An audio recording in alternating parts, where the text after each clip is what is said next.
We may be a small island, but we have a rich and complex history that's still full of mysteries. So every year, hundreds of archaeologists go out hunting for lost pieces from our missing past. Coin. Every element is there. This is just unbelievable. In 2017, their investigations continued to fill in the gaps, bringing us closer to our ancestors than ever before. In this programme, we showcase the best digs from the west of the UK. Oh wow! That's rather lucky. Each of the explorations has been filmed as it happens by the archaeologists themselves. Their dig diaries mean that we can be there for each exciting moment of discovery. How does that feel, Rupert? Yeah, pretty good. And now the archaeologists are bringing their finds from pottery to metalwork to human remains into our lab so that we can take a closer look at them and find out what they tell us about our British ancestors. Welcome to Digging for Britain.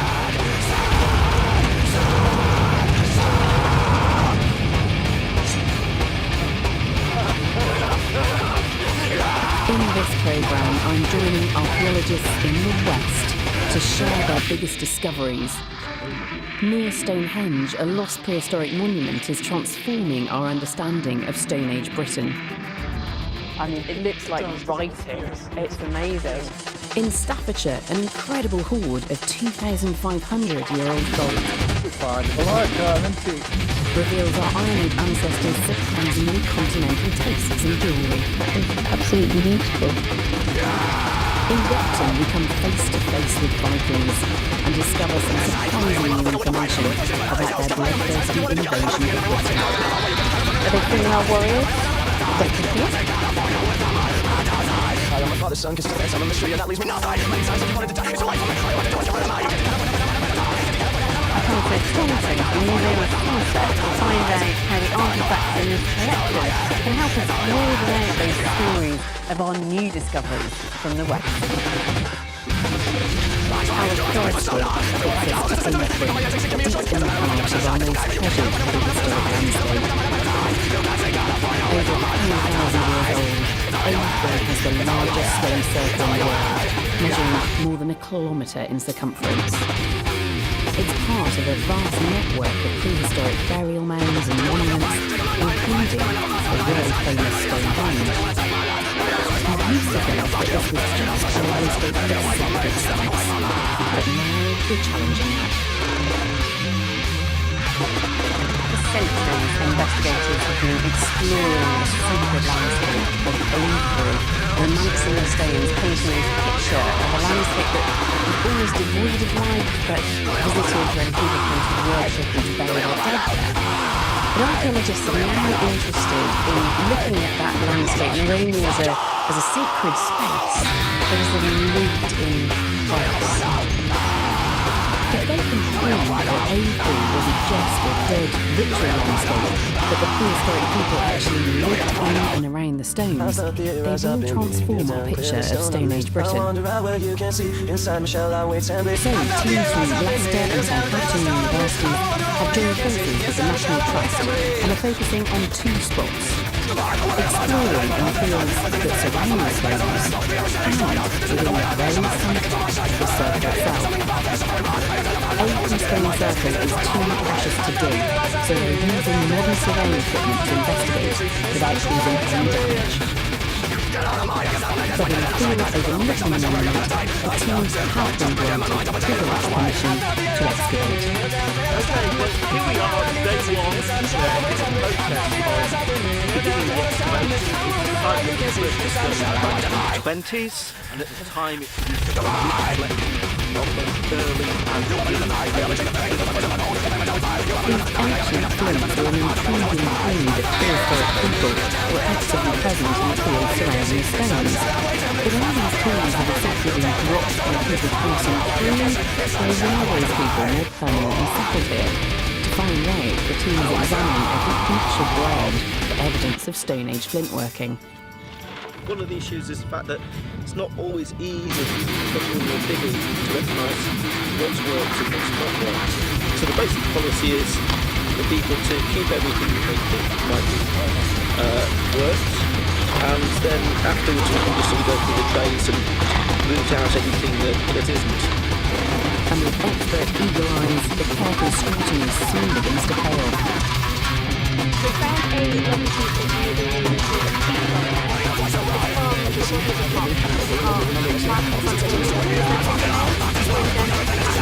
Very exciting.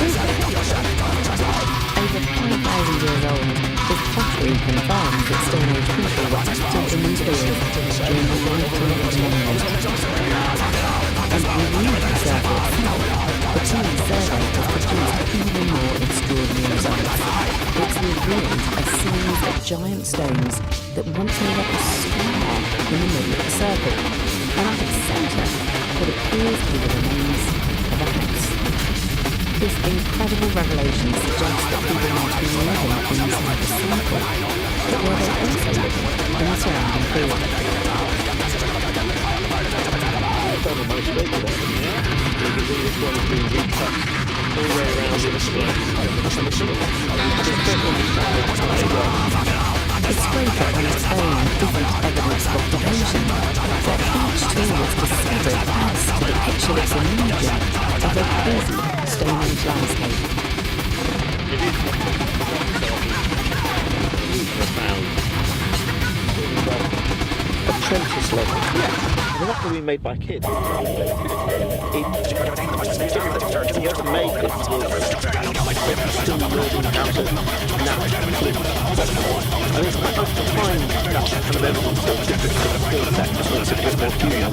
These films give insights into day-to-day prehistoric life, but the team now makes an even bigger breakthrough, finding evidence that this was much more than just a Stone Age workshop. The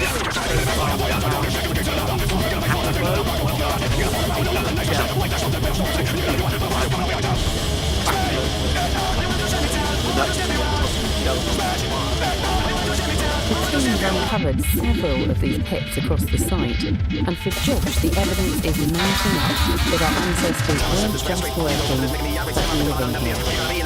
And the final pit turns up one of the most exciting clues yet.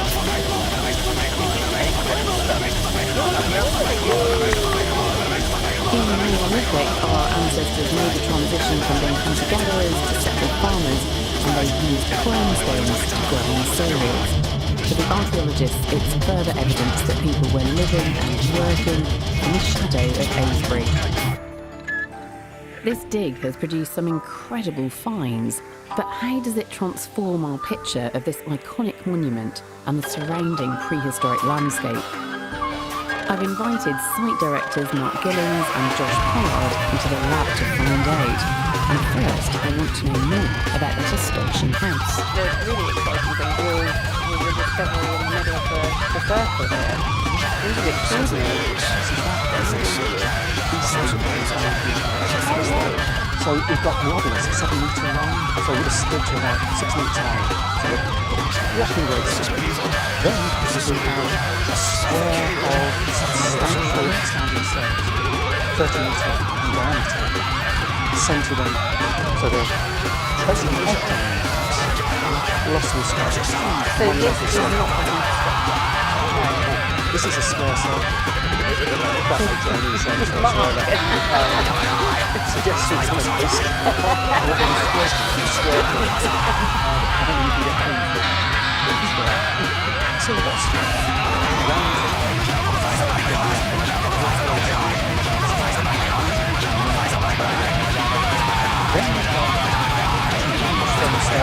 surrounding the square and the house.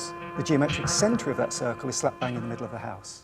So does this building in the centre, does that predate the actual stone circle? Yeah. No, absolutely. Gives us an insight into the origins of the henge itself. The discovery of this early house is an important revelation, but incredibly the dig has revealed that the surrounding area was also densely populated. There are a good number of tools that we came across, including these nice early Bronze Age barbed and tanged arrowheads, So lovely. which is an amazing piece of flint. So when does that do? Somewhere between about 2,400 to 1,800 BC. Yeah. I mean, I must say, looking at the film inside, and just standing there with that tray and sorting through those flints, flinging one out. But, you know, what things are you Quite so. No, old. Years on the fantastic movies can skip this place. I know your face is what it's like. I knew that it was a good stuff. So every place I see is city. I can hardly breathe and I can always But what we found is scattered we visited probably from the late Mesolithic right through to the early Bronze Age. There's clear evidence of people actually living there for periods of time as well. It's not easy with that house and that life. These are these places which are just as significant as laden with history and association The AFI project was helping to transform the story of one of our most famous prehistoric monuments, and perhaps it should make us think differently about Stonehenge as well. Archaeologists are now revealing that Britain's ancient monuments weren't empty and hushed sanctuaries, but bustling places full of people. And that takes us to Wrecton in Derbyshire. Today, Wrecton is a small sleepy village. 1,200 years ago, it was the capital of Mercia, a powerful Anglo-Saxon kingdom. Legendarily, Wrecton played a key role in one of the most tumultuous events in our island's history, the Viking invasion. In the 8th and 9th century, the Vikings had a fierce distinction as warriors who only visited British shields to break the pillage and plunder before returning home. But in 873, so the legend goes, they upped their game, and this time they intended to stay. They beat the opposition at Wrecton and camped there for the winter, in intent on continuing the conquest the following year. The Anglo-Saxons chronicled the event, but much of the information we have about these Vikings is written centuries later in Icelandic sagas. Less historical accounts and more switch-between tales. But now, a team of archaeologists from Bristol University has invaded Wrecton themselves. In just 3 weeks, they're hoping to test the idea that Wrecton really was the location of the legendary Viking winter camp, and begin to discover how the bloodthirsty Viking army prepared to conquer Britain. We started this excavation last summer. We had a 2-week season and we were just getting down to evidence of Viking activity and what we are. To explore the possibility that this really was the legends in Viking camp, this year the team is using a geophysical surveying kit to narrow down the digging targets.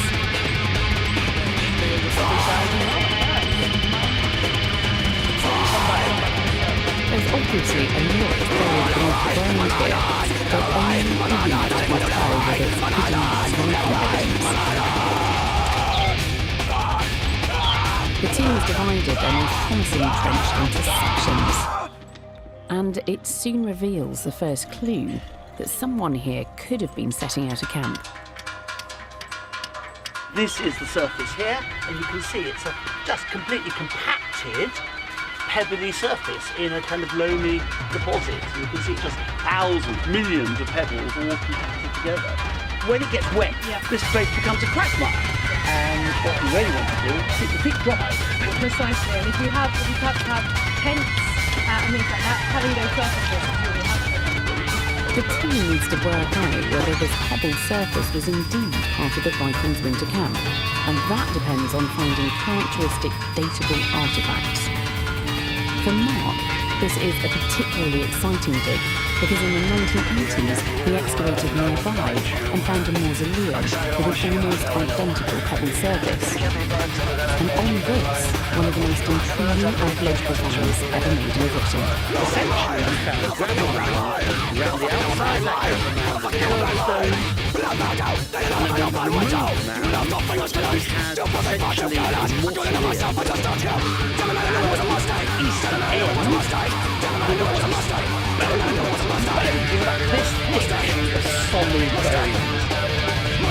But dating was times on the range of food tricky. Viking coins were found amongst the bones, but when the remains were radiocarbon dated, they appeared to be hundreds of years too early to be Viking. But radiocarbon dating is now much more accurate, so as well as digging a new site at Repton, Cat is also resampling these bones to see if they really could be Viking after all.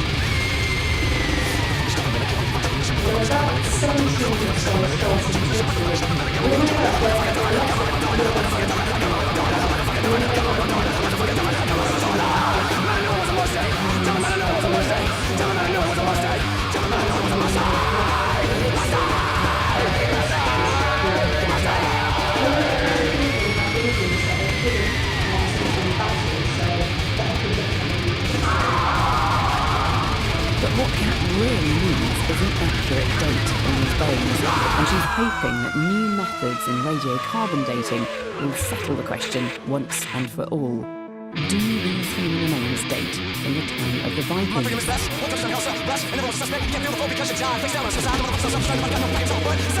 While the team waits for the results, back at the dig site, Mark has been busy mapping the pebbled surface. And this has revealed a tantalising link between the mausoleum and the potential Viking camp. So this is our pebble square, which is actually the remains of that pebble park.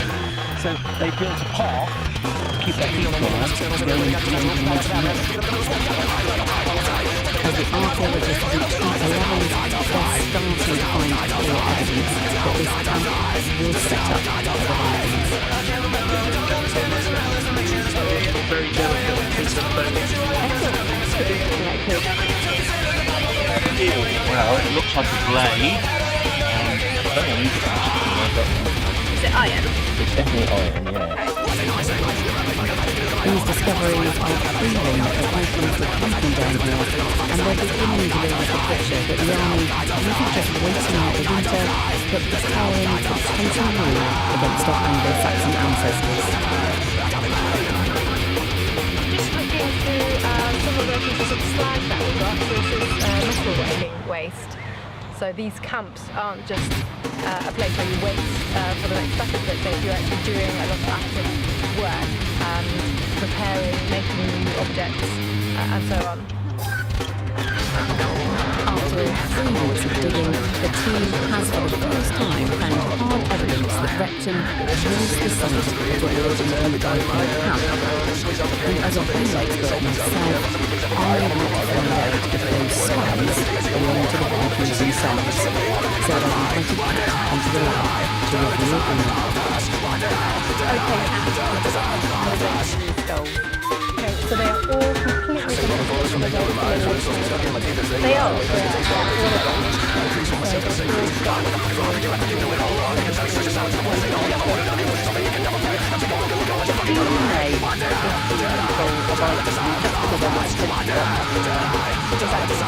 We need a little bit more evidence than that. I could still do the local and so I've been trying to get some more evidence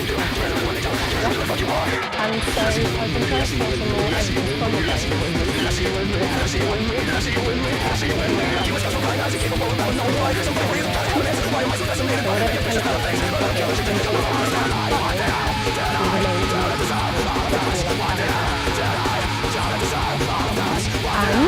and some of them are completely beyond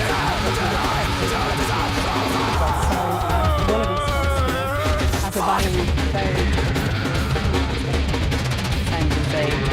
certainly possible that these individuals came over from Scandinavia. absolutely, and several of them we know couldn't have come from England at all.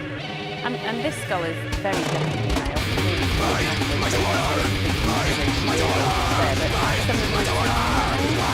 That's right, I don't know if you noticed, these two here are actually from the question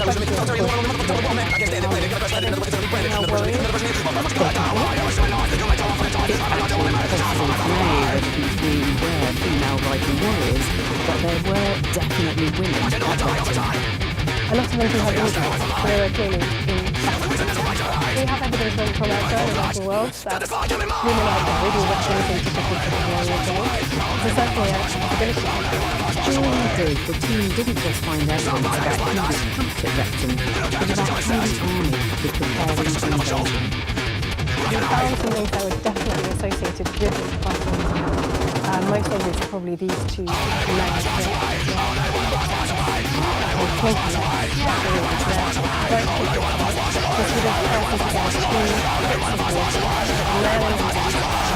Side, and then you hit it with a hammer, and it goes clink. And that's why it's called a clink nail. Oh, really? Yeah. And this is very typical for ship constructions. And because we've got these nails here, this showing quite possibly that they are fixing the boat. And because we're finding so much metalworking evidence, that's really backing that up as well. That's part of an axe. Is identical to illustrations of types found in Scandinavia. Yeah. So that's very exciting. So finding these weapons, again, it's very consistent with that Viking army. But not every object was to do with warfare. Now these are little gaming pieces. Yes. You can see some of them have a little hole underneath. We think that's for putting them on a pegged gaming board. I think small objects like this are just so intriguing, aren't they? Because we go from that kind of bigger picture of this Viking army coming in to the sort of the details of day-to-day life in the camp. Kat and her team had proved the legend of the Viking camp at Wrectum was true. And now for the first time, we have some detailed insights into how the Vikings prepared at Congo's invasion. It's an invaluable addition to the growing archaeological record, helping us to unpick our island's very own Viking cemetery. And there are requirements in some sections which help to illuminate how this next chapter in English history played out. After the camp at Wrectum, the Vikings set their sights on conquering the west of England. But when they headed southwest, they were to be stopped in their tracks by one of Britain's most celebrated kings, Alfred the Great. This is the most famous artifact of the camp. It is. You have to decide that this is a real thing. So you can put it in place. And the Alfred Druid was found in some settings in 1693, written around the frame with the words Alfred ordered me. What is the object? The likelihood is that it's in fact the hunter that was a figure of the history there. And that hunter would have been used to find the words in the book. In a way, it's in this very small beam of gold that was gathered up everything that Alfred represented. He aimed to be three things: a soldier to keep his kingdom safe, a scholar, and also a Christian king. So that someone helped God would protect him and his people from the threat that the Vikings posed.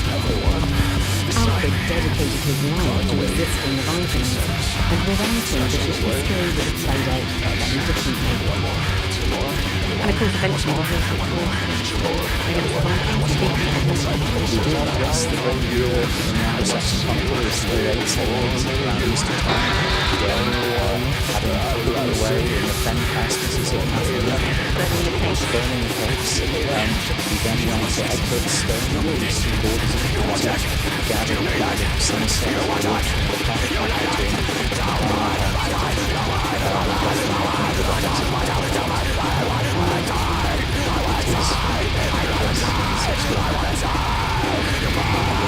victory was a landmark moment in British history. By defeating the Vikings, he bound the Anglo-Saxons together and laid the foundations for a unified England.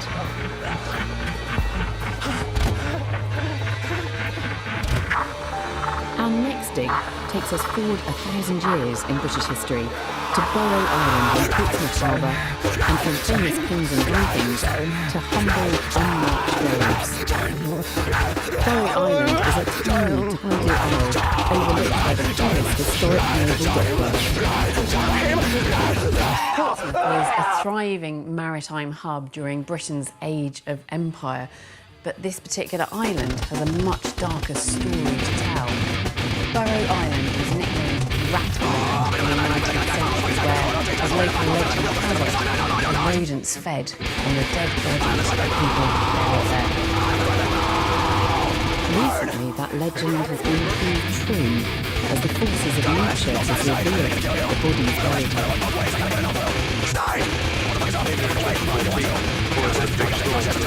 There were remains of the foreshore. Indeed, there was a skull.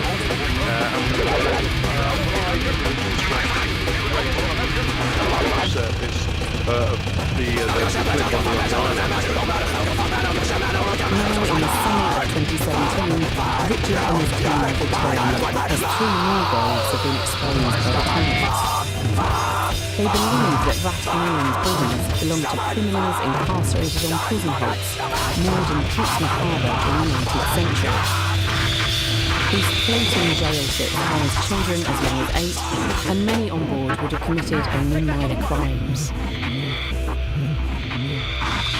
The people incarcerated in these floating prisons would have lived in appalling conditions, and they've been practically written out of history.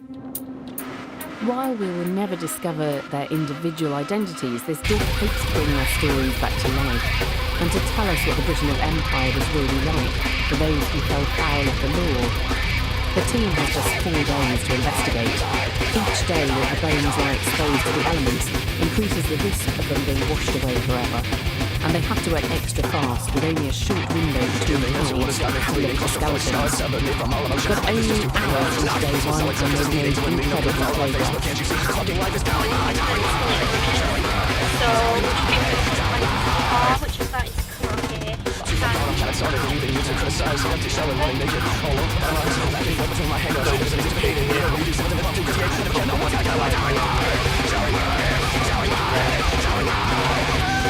As soon as they start lifting the skeletons, the bones immediately provide a shocking insight into the terrible violence and poor health of those who perished on board the prison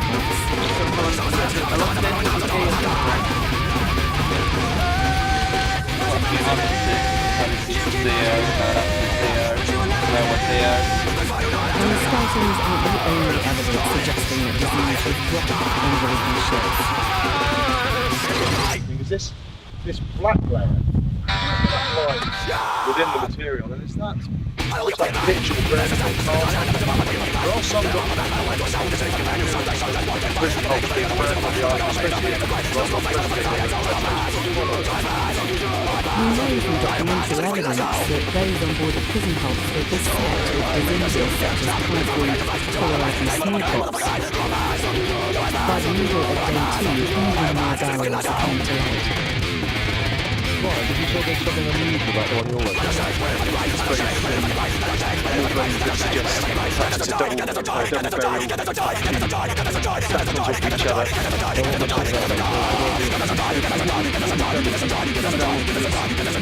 Unacceptably thrown in here. Okay, so you've got extra With bodies stacked up and piled high, the archaeologists are now certain that Rat Island is an extensive cemetery. And as the dig nears its end, a full skeleton gives the most stunning insight into the fate of one who perished on board the prison ships.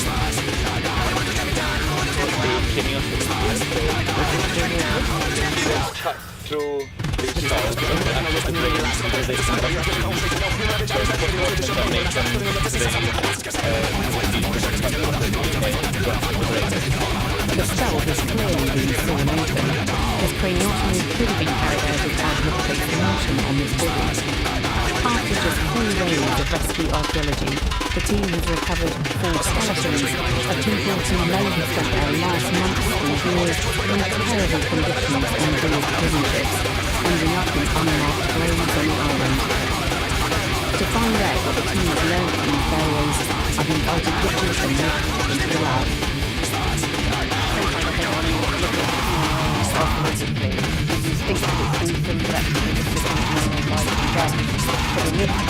I mean, this is a terribly gruesome story, isn't it? So this is one of those skeletons that's quite clean.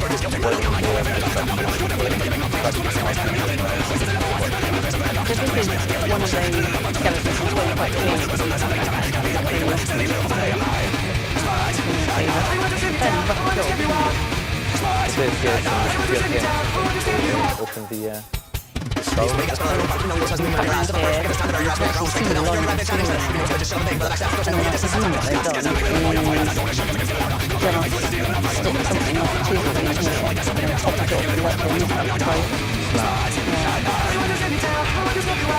So do you think this was done as a form of autopsy to determine the cause of death, or do you think it was probably more about using it as an example of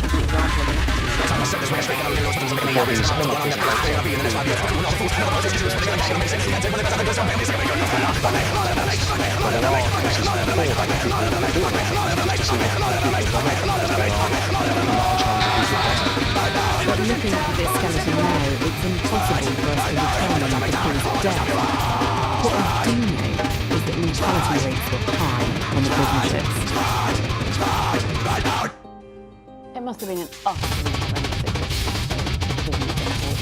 Well, when you think of the numbers, 300 is an average, it goes up to best part of 1,000 people. The bed spaces are sort of stacked with hammocks. Now, the allotted bed space to start with was 5 foot 10 by 10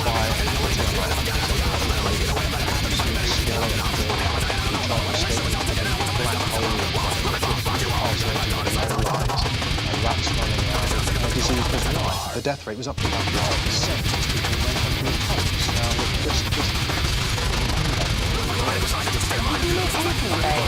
where these people come from generally, and are they likely to be local from North? There's an article in the Oxford Times which refers to a Charles Morris Jones from Aberystwyth who steals a certain plot from his employer, and as a result he's given 14 years and he dies on the prison house.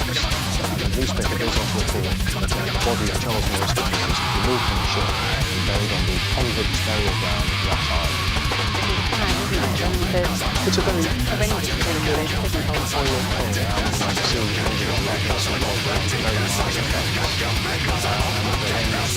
just being on the ships was the same death sentence.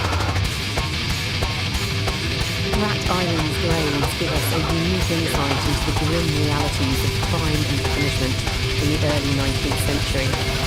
It's a rare glimpse into a murky world that's often missing from the official record that our Victorian ancestors left behind.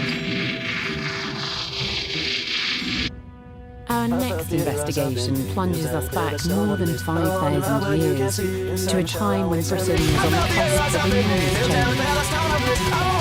Our modern landscape is littered with iconic Stone Age structures in narrow oak barrows. They've always been assumed to be ancient barrows.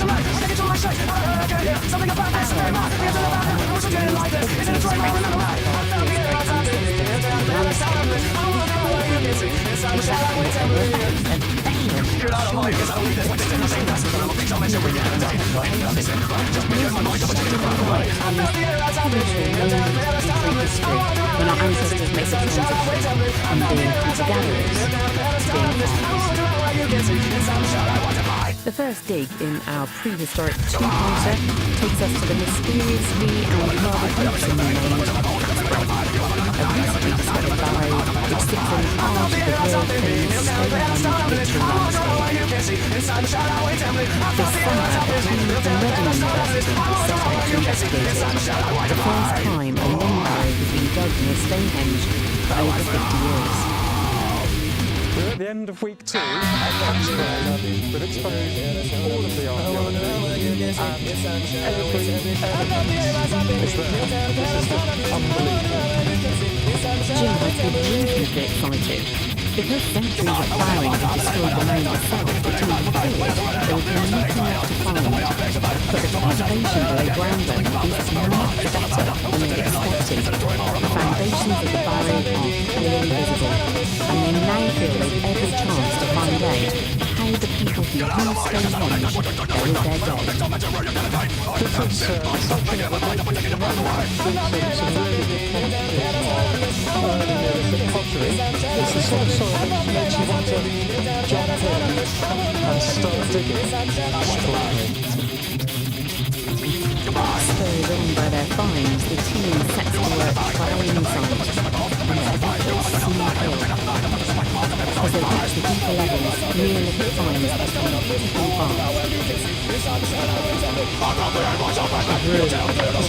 I saw this when it came out of the ground. Absolutely beautiful leaf-shaped arrowhead, classic early Neolithic flintwork. Yeah, fresh as anything. I mean, it could have easily been made just yesterday, and exactly what we were hoping for.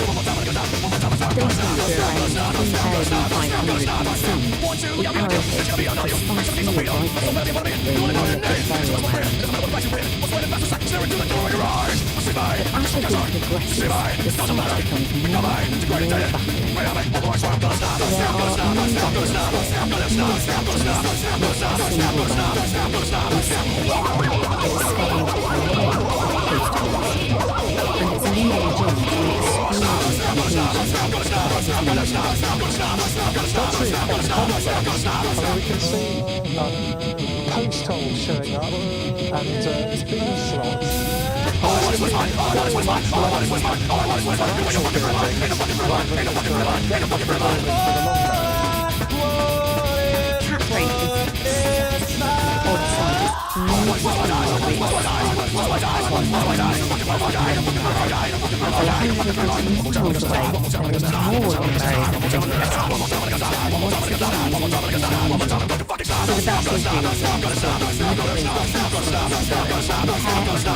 size, they teach us. This second dig takes us to Dalston Hill, near Peterchurch in Herefordshire, where a team from Manchester University has been investigating 3 ancient burial mounds.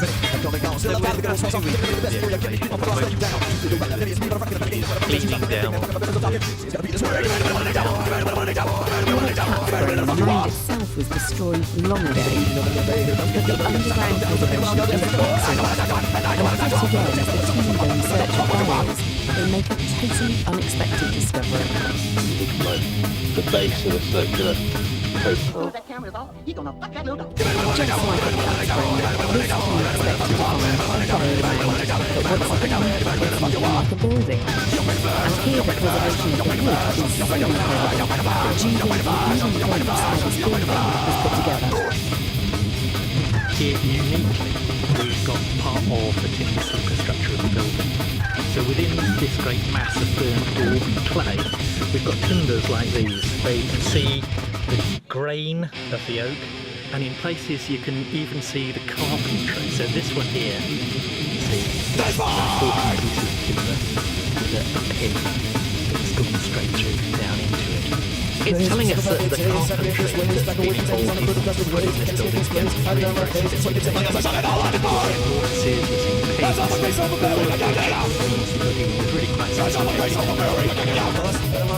As Julian examines the evidence, he discovers something strange. The burial is covered with a mound, this building is buried to the ground.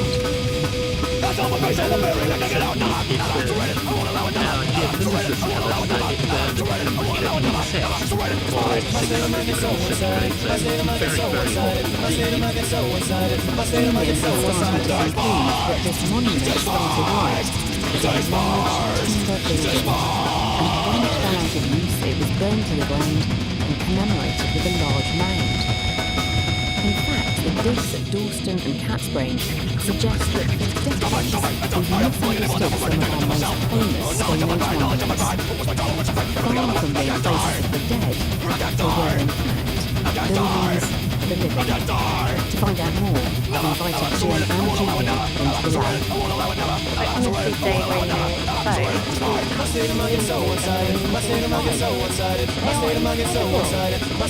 start with Catherine first. Do you have any idea that you're going to find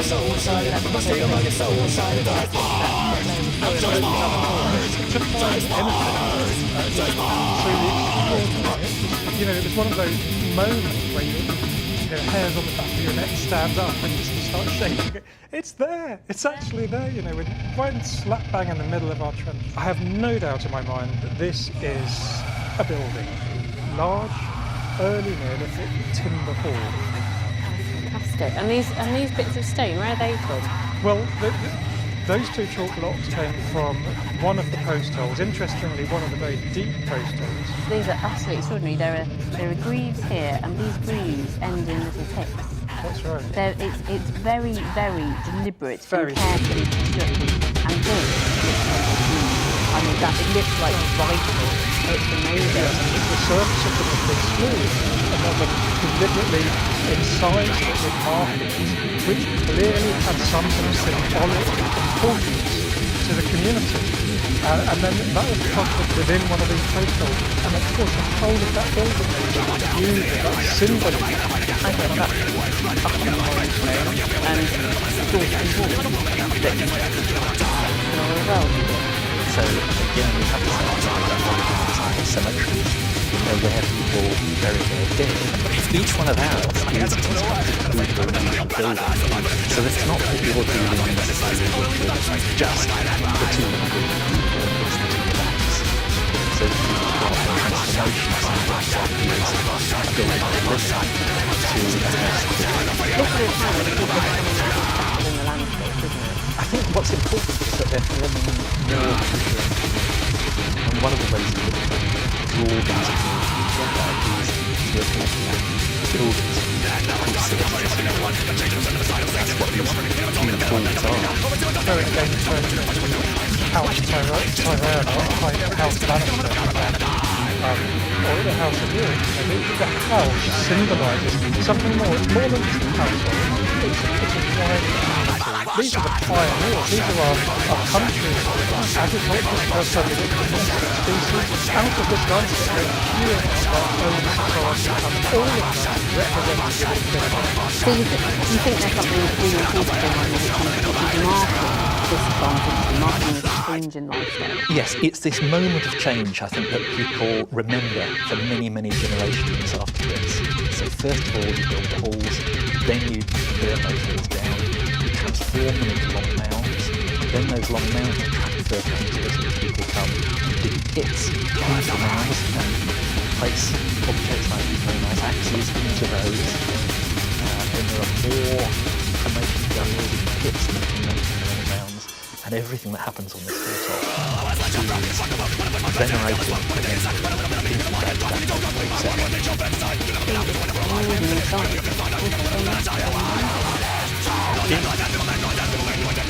The revelations from Catsbrain and Tombstone are stunning. They not only challenge our previous interpretations of land values, they reveal that Britain's earliest farmers were beginning to forge a new identity.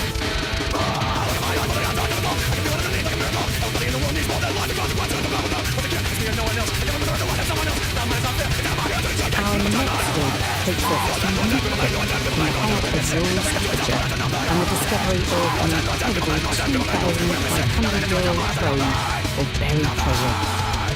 On a winter's day at the end of last year, local metal detectorists Mark Hamilton and Joe Tanya were in this field when they made a remarkable discovery.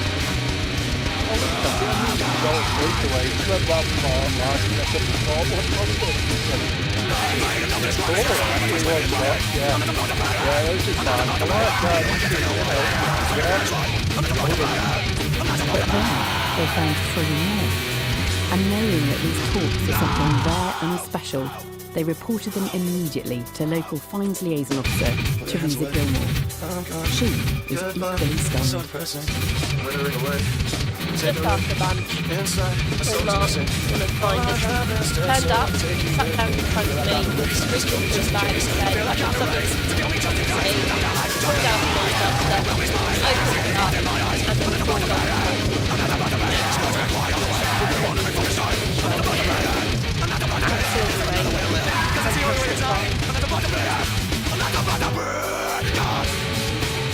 those gold forts are stunning. They're beautiful works of art in their own right. But the archaeologists have huge questions about them. Where do they come from? When were they made? Initial examination reveals that they were iron in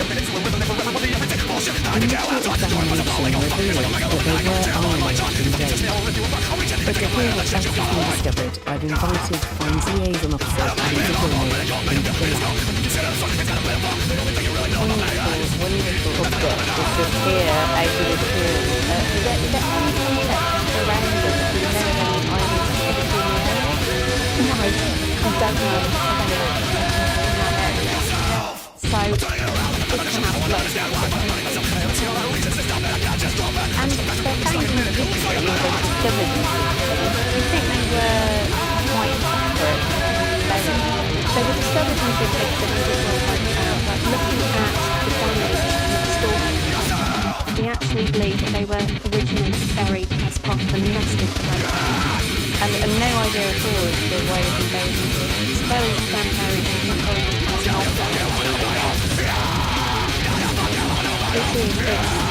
most definitely output band, what's really important is the decoration, which is an early style artwork. This is what it looks like. You can see that in the diamond there is what looks like. So what is the dating system? Its current dating is about 4th century BC. So very early. Yes, the earliest cyanide cells. Anywhere in Britain? In Britain. The date of these forts reveals that Iron Age people were skilled metalworkers much earlier than we'd ever thought. But even more intriguingly, the initial examination of them has suggested that the design of those was liberal. And do you think that the fact that these designs bear some similarities with folks found on the continent, do you think that means that people in Britain are picking up those ideas, or do you think these forts themselves were done from ancestors more core of them, and the composition of God is very similar to European gold art? It's reasonable to assume that yes, they come out from the continent. It is intriguing, isn't it, to think that it may not have just typically traded across the continent, but actually they could have come across the people. Yeah, they could have been like places really coming over to using the bride. Possibly. I think they're absolutely gorgeous objects. I'm blown away by them. They're beautiful. But I'm so frustrated by not knowing who they belong to, why are they on the ground. I mean, there could have been somebody treasure that they were burying quickly and running away, or it could have been a votive offering. You really don't know, really.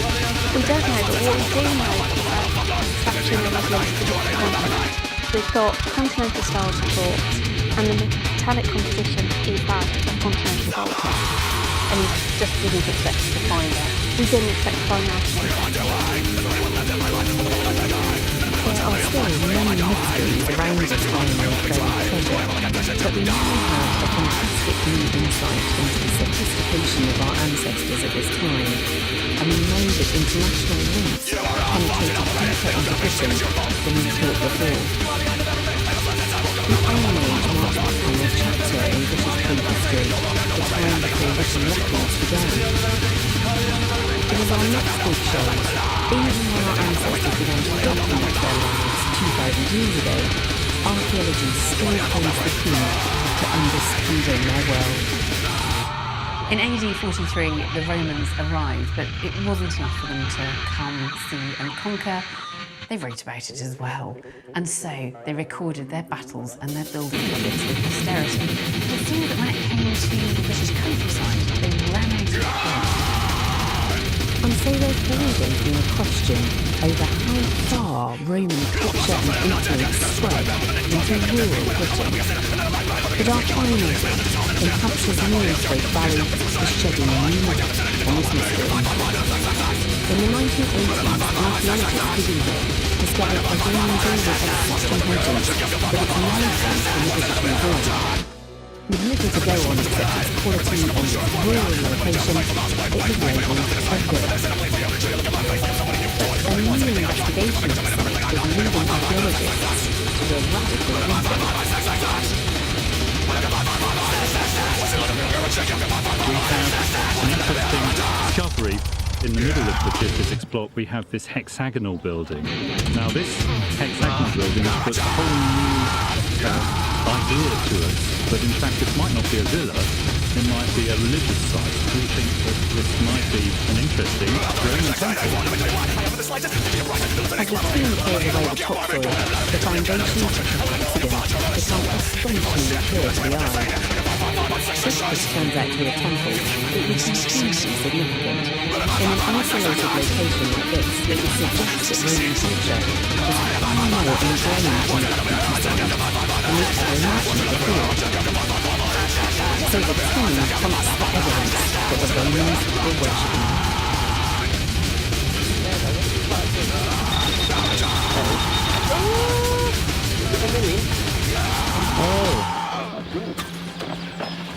Looks like it might be a million. What's a million? A tiny, tiny coin. This is a, I would say, House of Constantine type of coin. Early 4th century, almost certainly. Buried in situ, the coins prove that this is definitely a Roman building. And Tony believes that they're the first clues that this could have been a temple site. It looks as though there's a reasonable number of coins which could be votive offerings on the site. Other Roman temples have often thrown up thousands of coins given as votive offerings to the gods. And another find seems to back up the idea this was a sacred site. There was a vertebrae from a cow, and it had some very young bones as well. And what looks like deliberately placed round pebbles. So it looks like a round pit here, some ritual purpose, and it looks like it predates the rest of the site that we've got here. The find suggests that this could have been a religious site even before the Romans arrived, because in the preceding Iron Age, people may have buried rounded pebbles and animal bones as ritual deposits. And as the team begin to extend their trenches, they find a fascinating clue suggesting that this became an extensive temple complex under the Romans. They think they found a bath. Just found our first piece of painted wall plaster. It has a trace of ochre signaling, which is the waterproof mortar that the Romans used in bathhouses. So this is very exciting. The discovery of a bathhouse next to the temple makes the villa interpretation look increasingly shaky. Tony now believes it's much more likely that this was a sprawling complex of religious buildings. And this, as a temple site, could have acted as a regional religious centre with people coming here for processions and festivals. In the final weeks, the discovery of what could be their votive offerings supports Tony's theory, but it's on the penultimate day that they make their most incredible and intriguing find. This very small fragment, but very interesting fragment, is part of a high clay or terracotta figurine. This is a type of figurine called a Deianitrix, or a mother goddess.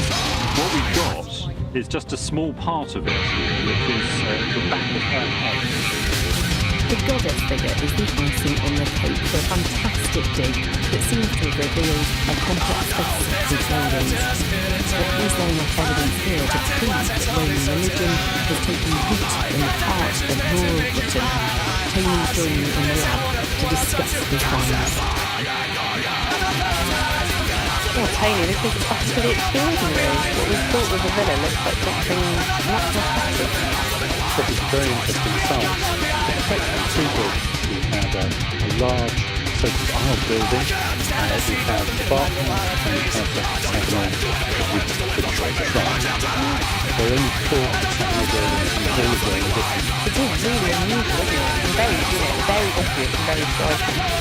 Where is this interesting to plaster from? The plaster all comes from the bathhouse. Yeah, and you're sure it's a bathhouse, are you? Yes, we're in Kensington, and the walk is on the Kensington, and it's got what we think is a female figure, which we have to... Yeah. Yes, it's very obvious.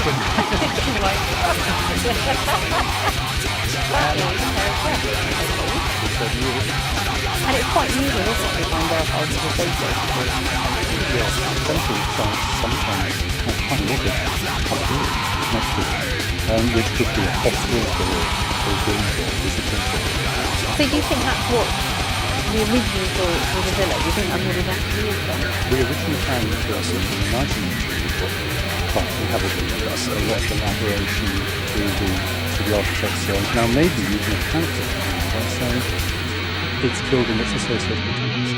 So Tony, say I lived somewhere nearby and I wanted to come and visit the shrine and perhaps worship the goddess here. What would I do when I arrive at this place? That's a very interesting question. We get the notion that the building itself is the house for the god or the goddess, and we have some village, like a statue or something like that in it.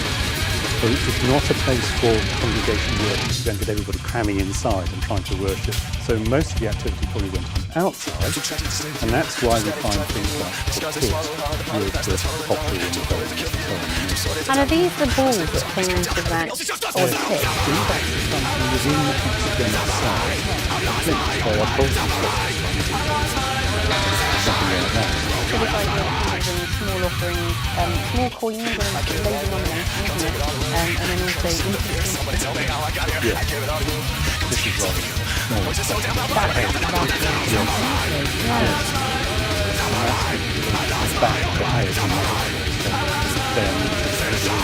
So these figurines are well known?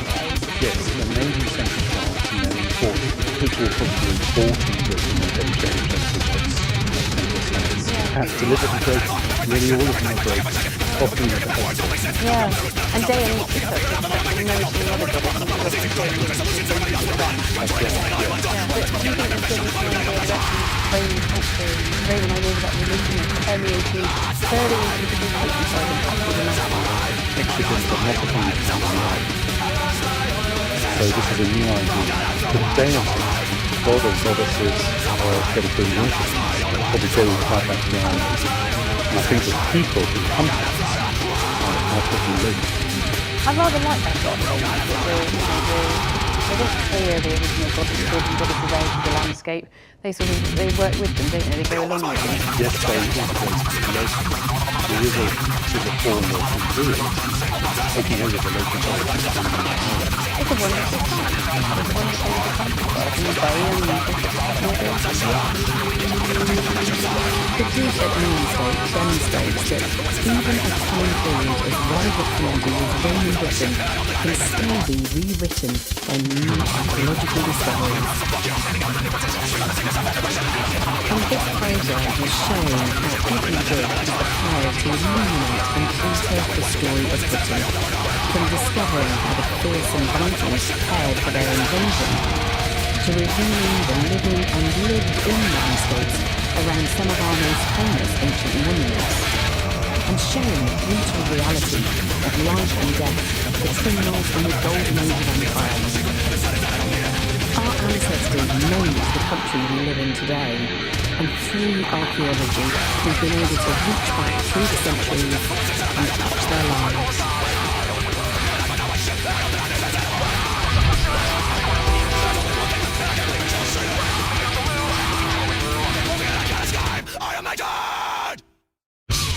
We may be a small island, but we have a rich and complex history that's still full of mysteries. So every year, hundreds of archaeologists go out hunting for lost pieces from our missing past. A tiny, tiny coin. Every element is there. This is just unbelievable. In 2017, their investigations continue to fill in the gaps. Wow! Bringing us closer to our ancestors than ever before. In this programme, Digging for Britain showcases the best digs from the east of the UK. Oh wow! That's rather lovely, Sean. Each of the excavations has been filmed as it happened by the archaeologists themselves. Their dig diaries mean that we can be there for each exciting moment of discovery. What does that feel, Rupert? Yeah, pretty good. And now the archaeologists are bringing their finds from pottery to metalwork to human remains into our lab so that we can take a closer look at them and find out what they tell us about our British ancestors. Welcome to Digging for Britain. In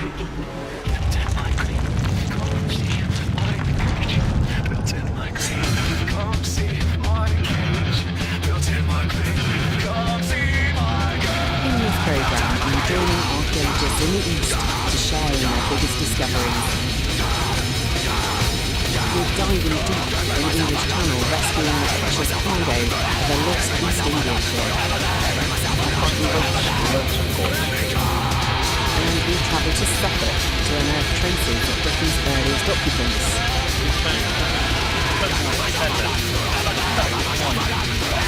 It's also a big year in the East for Roman archaeology, and this episode includes hunting down evidence of Britain's first clash with the might of Rome. This could be a very important And to find out how these discoveries fit into the story of Britain, I've come to Colchester to explore the Castle Museum and find out how the objects we find help to tell the story of the East. but our first dig takes us out of Colchester and into the buzzing financial centre of London, and one of the biggest excavations in our capital's history. During the Blitz, the German Luftwaffe destroyed a third of the city of London, but amongst the devastation, elites over the ancient Roman past began to emerge from the rubble, including a remarkable Roman temple of Mithras and just off Cannon Street. For archaeologists of the time, this was amongst the first evidence that parts of Roman London were still well preserved under the modern city, waiting to be rediscovered. In the post-war years, the site of the temple was built over, but it's long been believed that there was much more to be found in the layers beneath the Mithraeum.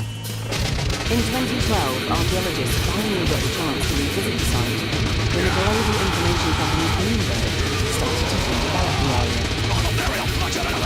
Now, in the year that the new building has been opened, it's huge shiny aquariums. This was an incredible opportunity for archaeologists to delve down into the deepest layers of London's history, right back to its origin. The excavation gave them the chance to find out more about the original appearance of the town, about who lived there, and its first Londoners.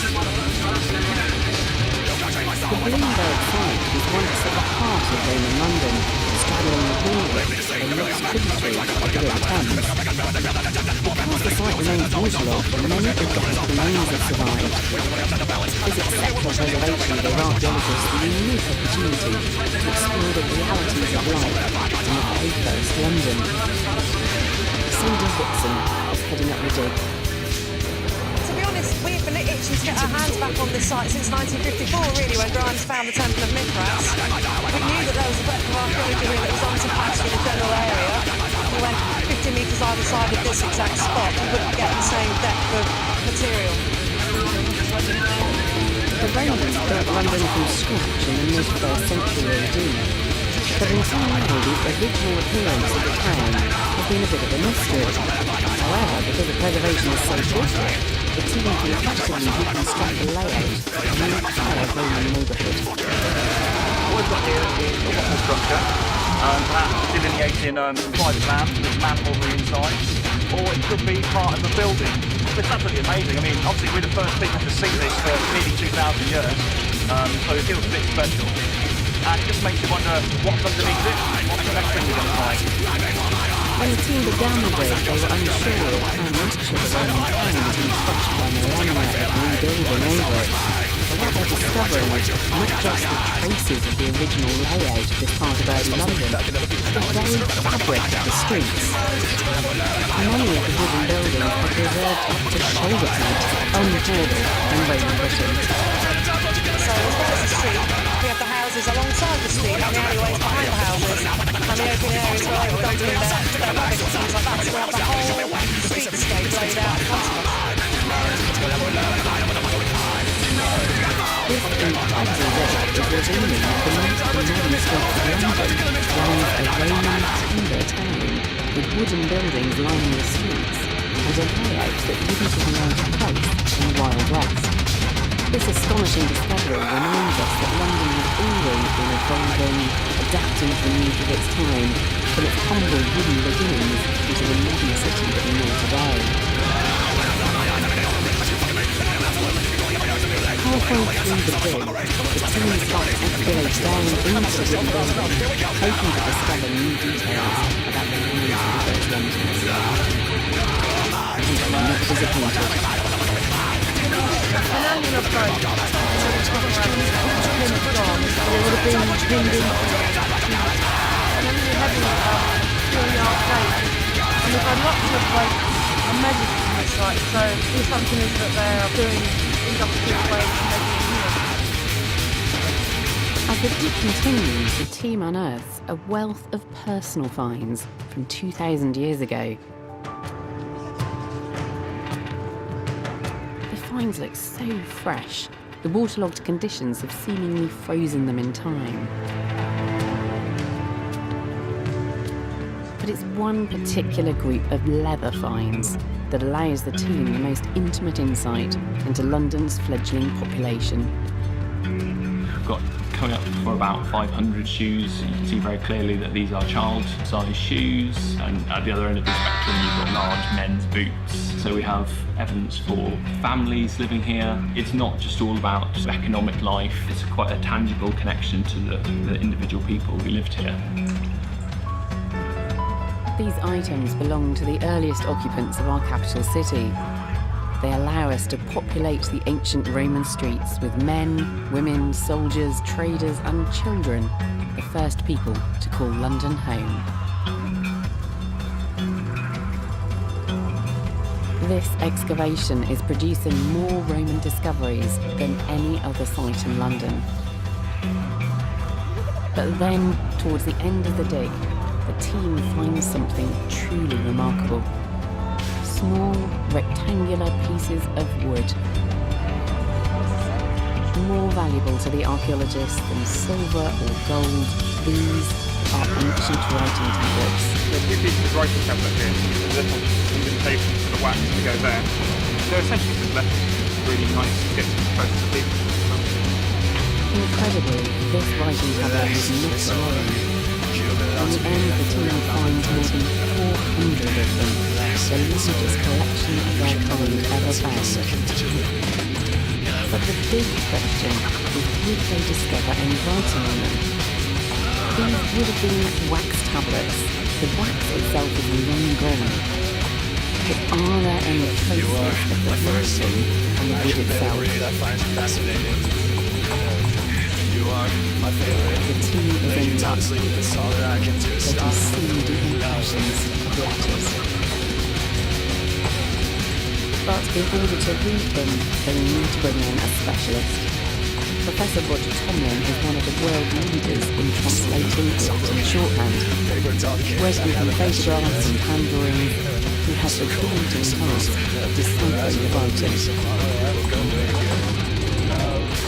Now I'm inviting Roger and Cindy into the lab with these amazing tablets so that he can finally hear the voices of the first Londoners. What an amazing sight, and how fantastic to have writing preserved. So Roger, what do these letters actually say? What do they tell us? Well, they tell us all sorts of tantalising extracts of what Roman businessmen were writing to each other about. This is a particularly well-preserved tablet, and when I saw this in the conservation lab when it was still wet, I was very excited because I could read the first word at the top left-hand corner, which was Nerone, which was clearly a reference to Nero, the Emperor Nero, and then the date, the 8th of January, 57. And then the beginning of the text is written by a man called Tibullus, and he acknowledges he owes the sum of 105 denarii in respect of goods sold and delivered. So an incredibly early financial document. Yes, it seems to be the earliest dated financial document, only about 10 years after the Romans got to London. And here they are setting up business enterprises, importing and exporting. Not much has changed. Not much has changed. And what about the names? Do they give us an insight into who these people were, where they'd come from? Well, ideally they tell us who the person is, and this is a nice example here. It's an address of a letter which reads, Dabes, you will give this letter, understood, to Junius the Cuparius, the cooper, the barrel maker, a brewery somewhere in the area, and presumably Junius is making barrels for him. It's just astonishing. You know, this is the kind of detail that we expect from, you know, the Second World War, and to be able to reconstruct that level of detail going back 2,000 years ago, it's amazing. What about the other objects, Daisy? What about these beautiful brooches? Do they give us clues as well as to where people were coming from? Certainly they do, and brooches tell you a lot because people tend to bring them with them from wherever they come from to London. So we have lots and lots of examples of but this superbly decorated wonderful shop is actually from what we now call North. So it's in the Assyrian side, and he would have moved in to London and worked and lived amongst the Londoners as well. So not only do we have people coming from outside Britain to come to London and found this town in open fields, we also have people coming from elsewhere to come to live and work here as well. It seems that just like today, the first London drew its inhabitants from across Britain and Europe. So we are really looking at the very beginning. What was the beginning? Well, we have evidence, of course, that there's commercial activity going on with the writing to Britain in the very beginning. We also have a huge assemblage of militaria, so we know that the army would be in great number. There would have been industries such as metalworking, slightly more noxious ones, leatherwork, all the things you would expect, really, but living cheek by jowl with everything else as well. We also have one of the tablets with an alphabet on it. This one here? Yeah, this one here. Possible evidence of education. Somebody learning or practicing their alphabet. A, B, C, D, so on. Oh, that's just extraordinary.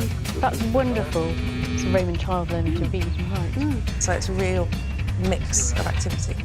So the very, very earliest beginnings of something, but a lot of things which remain very familiar to us today. Banking, beer, and this melting pot of cultures. Absolutely. The Bloomberg dig has revealed the forgotten voices of the people that first built London. And as the Mola team finishes the analysis of the finds over the coming year, they'll be able to give us a uniquely detailed picture of an entire neighbourhood in a Roman British town. By the middle of the 2nd century AD, London had become one of the most important trading centres in Northern Europe, as well as the capital of Roman Britain. But it could have turned out very differently. London wasn't the first capital of Roman Britain, Colchester was. That is, up until the middle of the 1st century, when it met a grisly fate. And I'm told the best place to understand this story is underneath the castle.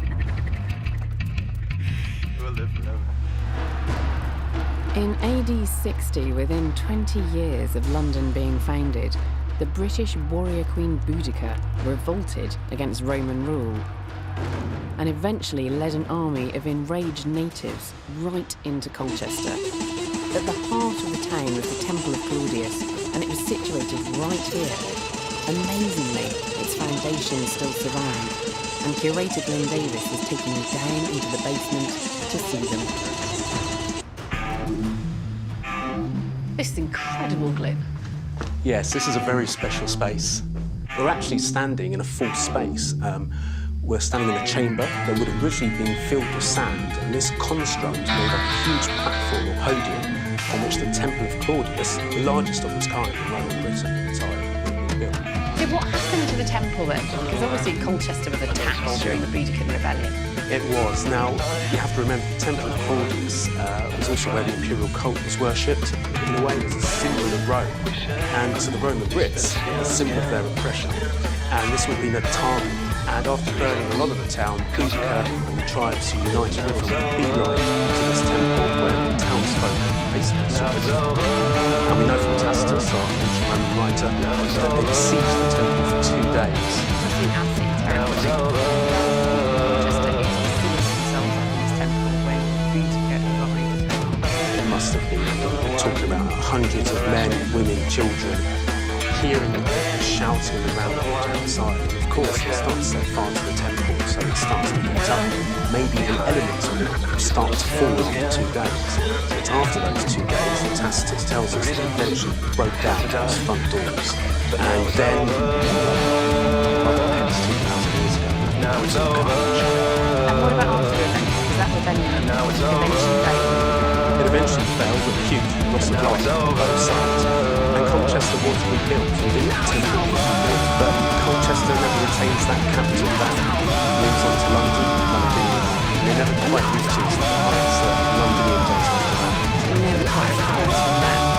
The onslaught really. That devastation, no, they left the mark. Archaeological discoveries in both London and Colchester have added flesh to the bare bones of history, revealing the lives of the people that lived through the bloody beginnings of Roman Britain. Our next story takes us into the English Channel, to one of the richest shipwrecks of our shores. The Goodwin Sands are notorious for spoilers of ships. Today there are known as over 2,000 wrecks littered the area.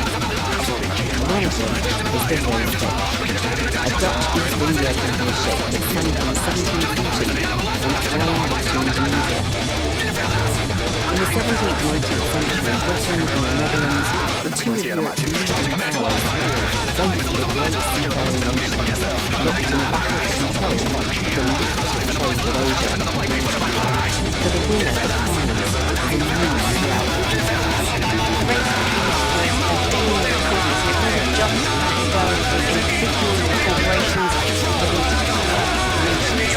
Archaeologists observe the largest underwater excavation since the Mary Rose. They're hoping to gain insights into just how high the stakes and the risks really were. The East India ship was stuffed with incredible riches filled with fire east. What makes the Rosebud so special is that it's steeped with all of its cargo and nothing was ever salvaged. Now a team from Historic London, the Dutch government, is investigating it. They hope to understand more about these programs and the level of spiritual risks taken by the traders and the ancient world.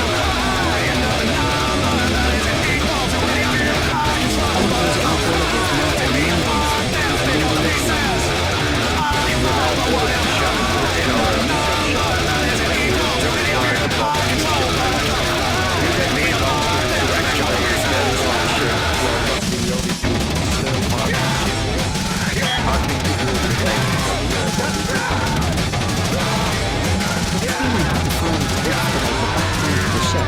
Because it is the best preserved section.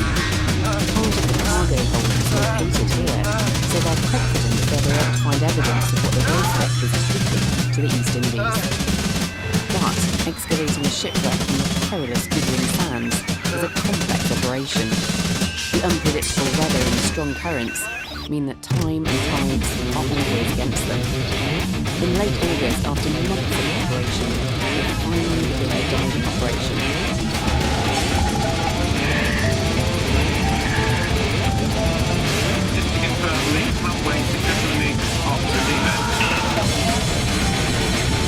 Slowly the ghostly timbers of the Rosebud and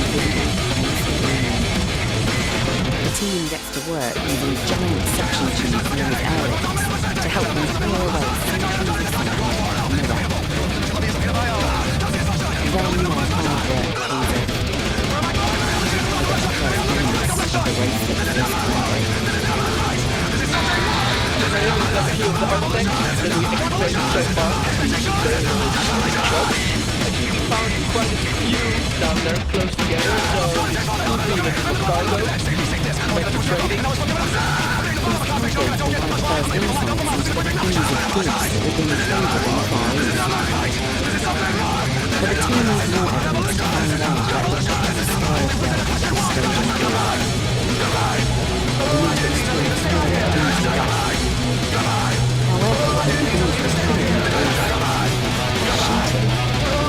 things like that. However, the beginnings was clear cheating. So a lot of raw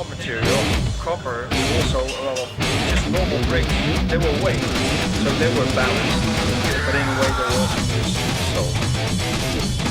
These discoveries are an important evidence of how the British and the Dutch built their settlements in the East.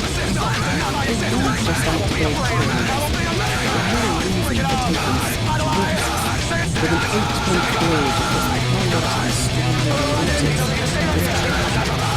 the combination of these ships was to take back wealth from the Netherlands and Britain and bring back riches and experience, exotic goods, spices and textiles, items that were worth a fortune back in Europe.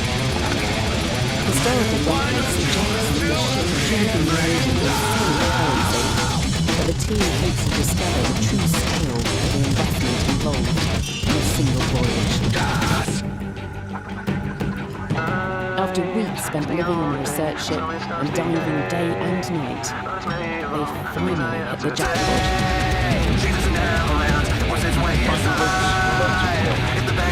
Silver from Mexico, but he also silver from the Georgia ones.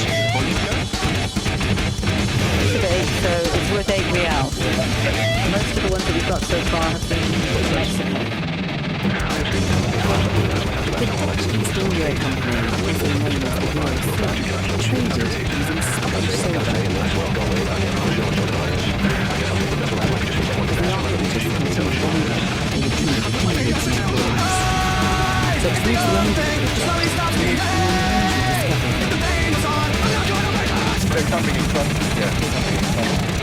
Not all of the coins incorporated We've only just started uncovering these things with our money. It's being discovered in the Spanish and the Slipkok. These are Dutch coins. This leads long-term to conclusion. It believes that the Dutch coins belong to the I think we're getting to the personal points that are so different from the cargo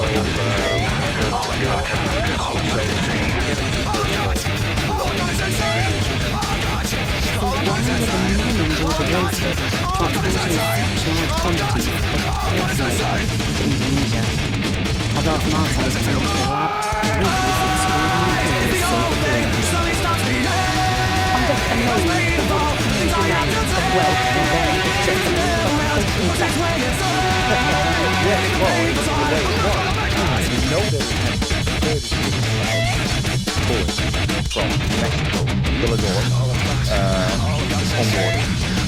The VOC takes a lot of coins with them from the same kind of day, very shortly before the VOC would go out. So we can the date 1737 before the ship went out, and this is the money that took along. So that's kind of a typical Exactly. And it's 8 reals, so a piece of 8.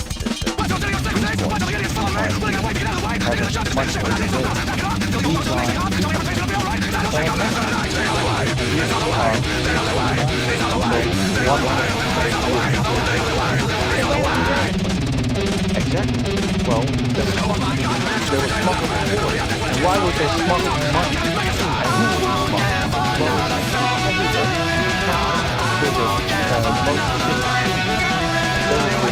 Silver from the Netherlands to the Dutch. Because silver is worth more to the East than and then everyone on board, from the captain down to the sailor, also stood to make a personal gain. But Martin also believes that smuggling plays a significant part in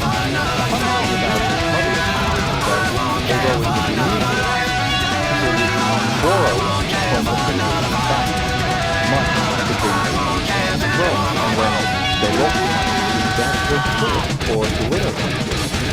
And there was so much corruption that in 1795 the VOC was so much up to his debt that it went bankrupt, and all the assets of the VOC came to the Dutch government. So that was what, 50 odd years after the shipwreck, the company went bust. Exactly. And I think what the shipwreck shows us is both on the one hand what there would be gained in international trade, but also the immense risks that it takes. Well, that's exactly true. The East India companies were the world's tallest multinational corporations. They accumulated vast fortunes, but were prone to corruption and mismanagement. It was the Dutch that folded first. The British soon followed, but not before they'd expanded their influence in Asia. When the government took over the business, the foundations had already been laid for Britain's empire in the East. Archaeology provides us with another way of looking at history, including some health challenges with written records. But when it comes to prehistory, we rely solely on evidence unearthed from the ground. And that's exactly the case with our next dig as we head to Barnum in East Anglia, where archaeologists are searching for the answer to an old Stone Age mystery. 400,000 years ago, Britain was a very different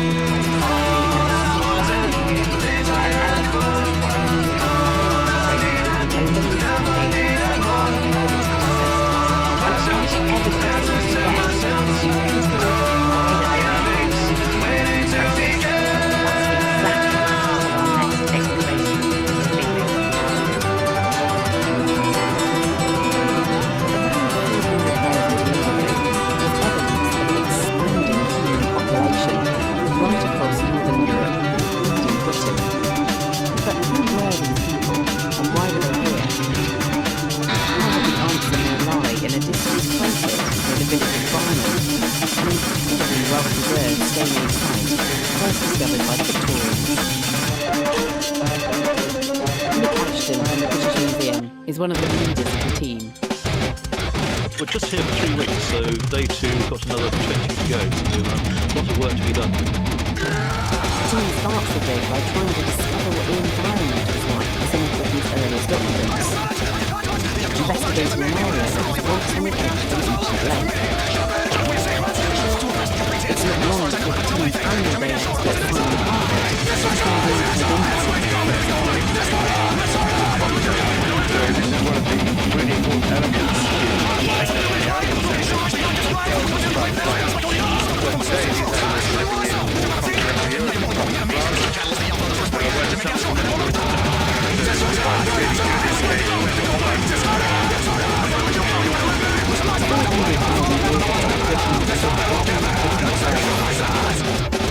much warmer than today, with animals that seem exotic to us now.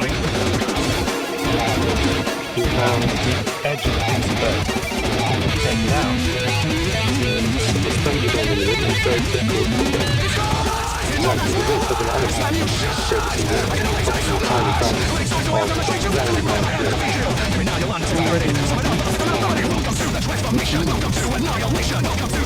In this area, we found out that it's true that it's and these are hard to flakes of the backbone.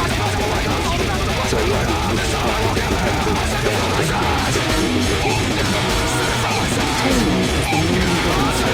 the stone toolkit, including simple flakes of flint used for butchery.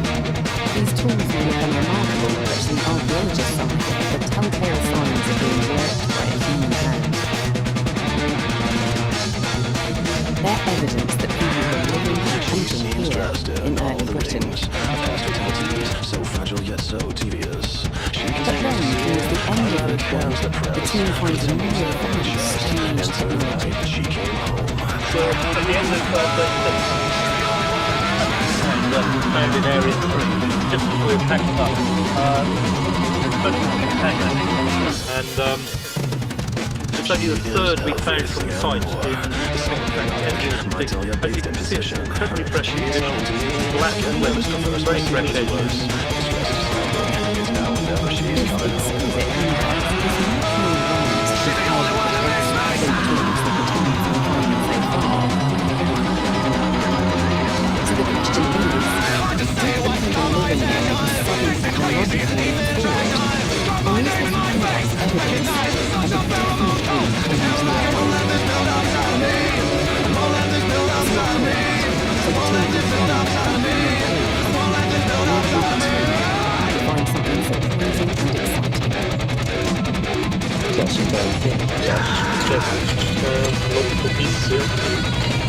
This evidence is found in the same band of soil as the more advanced tools.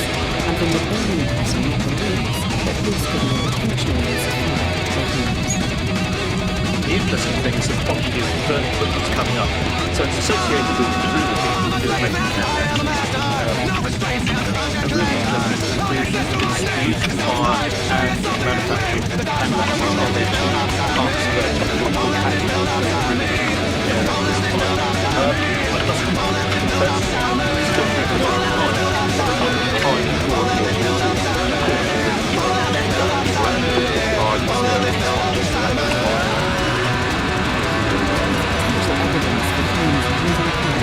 Could be the use of areas like ventilation, combined with more advanced stone tools, it suggests that many people and where did they come from?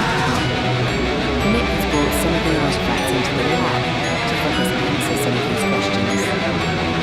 Well, Nick, this is a really exciting site, and thank you for bringing in the finds. But you've got these two different types of stone technology on the same site. Yeah, so over here on the right we have very simple flakes and cores. They'll do the job, but they're very simple. And here we have a clear change in the technology, and we've got this beautiful hand axe. That's beautiful, great individual thing. So who do you think was making the Clactonian, and who do you think was making that? If I was to hazard a guess, this is where we go. Maybe we've got Homo heidelbergensis these more primitive looking tools, and perhaps the hand axe makers are. This is the first thing I'm told in Britain. Oh, that's really exciting.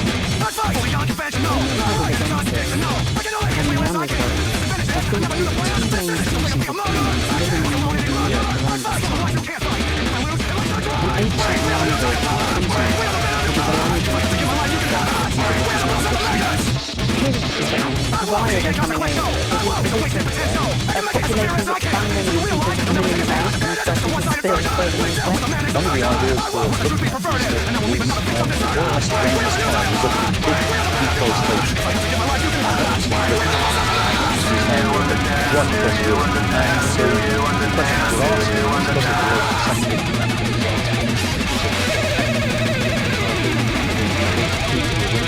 was it something more exciting? And that itself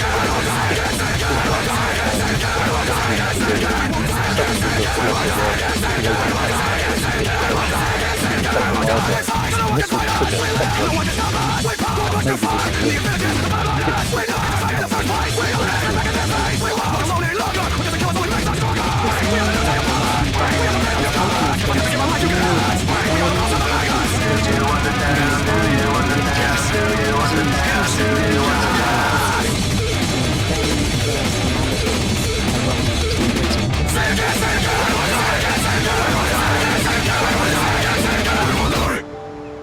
But our next dig deals with newcomers of a very different kind.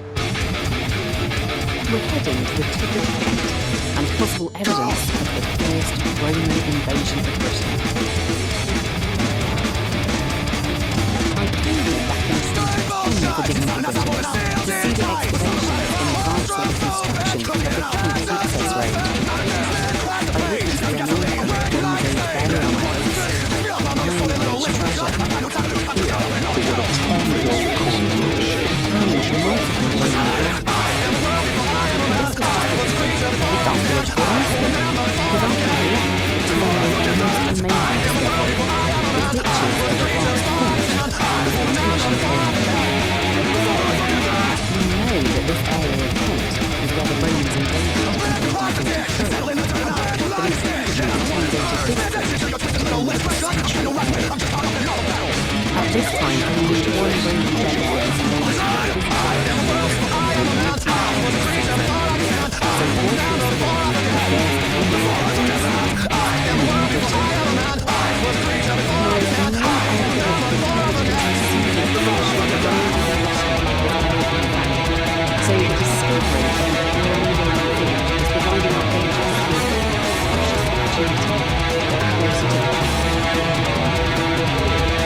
Julius Caesar's fort, but put us on the path to understanding why he made this early exploration of Britain.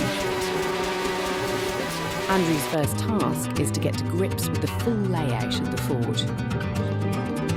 His team uses geophysics to map the line of the ditches that once formed the encampment. As the results come in, they reveal a tantalising clue. Our geophysical survey showed that the fort runs in a rather unusual, irregular pattern here. So I think this is a specific style of defence to encircle large areas. And the reason it's a large area is because what this is defending isn't so much the soldiers as the foot. And so the key to the story really is the sea. Andrew believes that the fort's huge ditches formed a circuit of defences that protected nearby Pegwell Bay. This large open area is not only the perfect place to land a sizable navy, but also matches the description of Caesar's second visit to Britain in 54 BC. It looks like Andrew is on the right track, but he now needs to find datable Roman artefacts left behind by Caesar's army. He believes the ditches are the best place to find them. As his team starts digging, they discover something intriguing.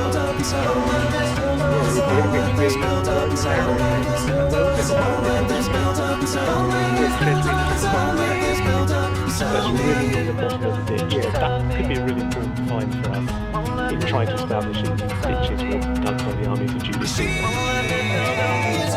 Although rusty and broken, this piece of iron could represent a major breakthrough in Andrew's search for Caesar. Because to a specialist's eye, Roman weaponry is just as diagnostic as a World War I rifle for a modern historian. To make a positive identification, it still needs a good clue. So Andrew takes the time to conservative Royal Morgan for initial analysis.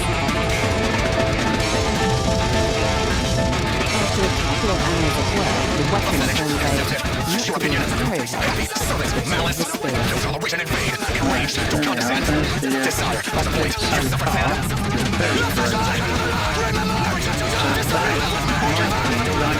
Illustration you showed me before. This one here. You can see there's a centre rib on that as well. Very solid. I know that this weapon here was found in the Roman camp at the Slipkok and that was like Julius Caesar at the 52 BC was present.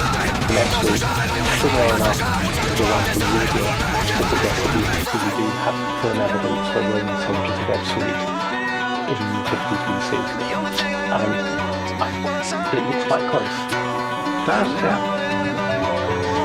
This possible Roman spearhead is an exciting clue, but to be sure that the fort belonged to Julius Caesar, Andrew needs more evidence.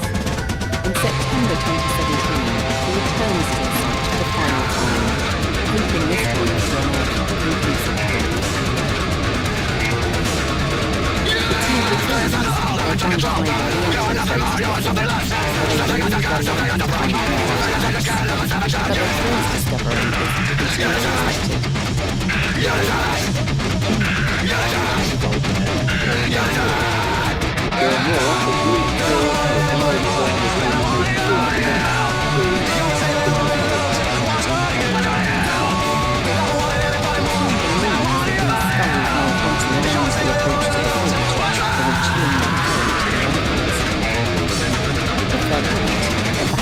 Close to one of the fort's entrances. They expand their trench and make a breakthrough. And then we have a road here which you can see in the cobbling visible behind me, and it runs into the entrance of the defended enclosure. Andrew believes the fort would have been similar to Caesar's other camps in France, with earthen banks, defensive ditches, and a rough cobbled road leading into the entrance. But more important is what the team found on the road. Strewn across the site is more human bone, heavily corroded weapons, and one tiny hand that could be the key in linking this fort to Julius Caesar.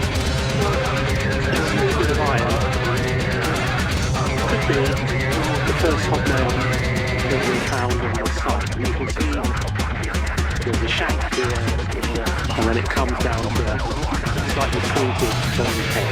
Now, if that turns out to be a hobnail, the surface in which it's been found dates to the 1st century BC. And the only people who came to Britain wearing boots with hobnails in them were the soldiers of Julius Caesar's army. There can be no doubt about the significance of hobnails, and it would be in many ways the smallest of details that give us the clinching fact that give us the story in the first chapter of the So could this humble piece of rusty iron solve one of the biggest questions in Roman archaeology in Britain? To hear the latest news from the site, I've asked Andrew to come into the lab with some of the most important findings.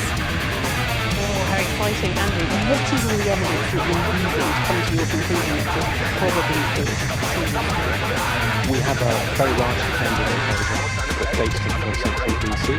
The shape of the defence is very similar to many Roman sites of Trout, 52 BC of Caesar. It's the right place, geographically fits. We have weaponry that could well fit. And it's in terms of where would you like to go, it all points. Is that going to come? It would be very strongly suggested, and there are other pieces.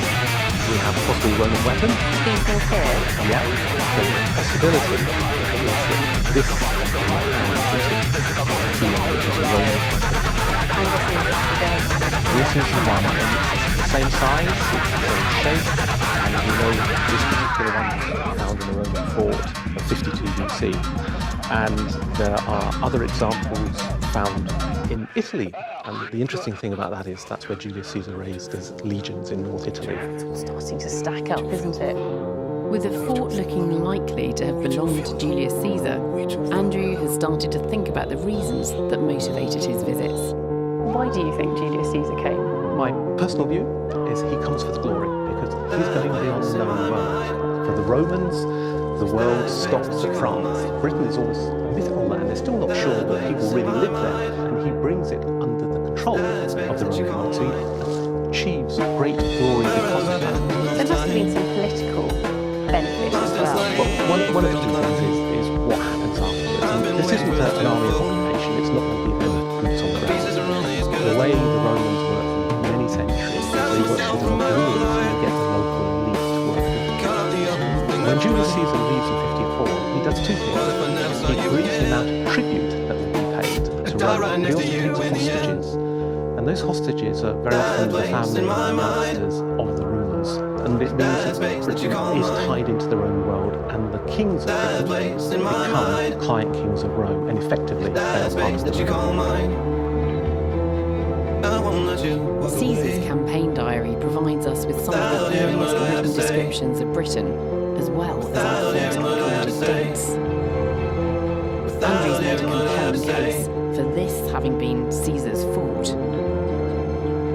And rather than a simple story of conquest, Rome appears to have spent a full century softening up British rulers before finally taking over.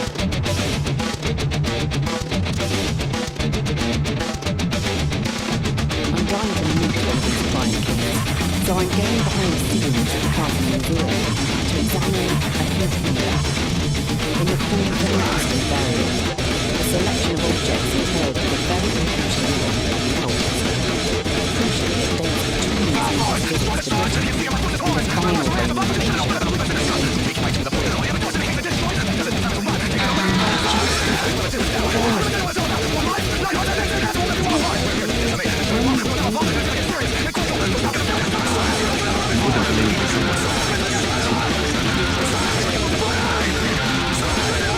final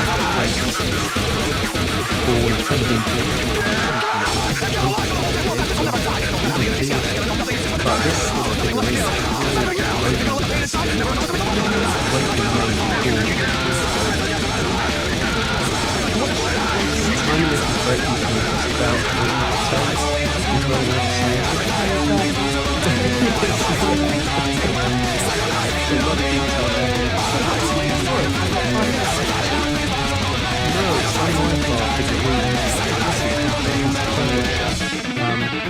may seem odd, there is pretty much something happening in They wouldn't have chairs like that. it would be some of the most outdated in the road, all the way up to the emperor. Indeed, maybe gifted this person was of high enough rank, maybe even a private king. They're going to be responsible for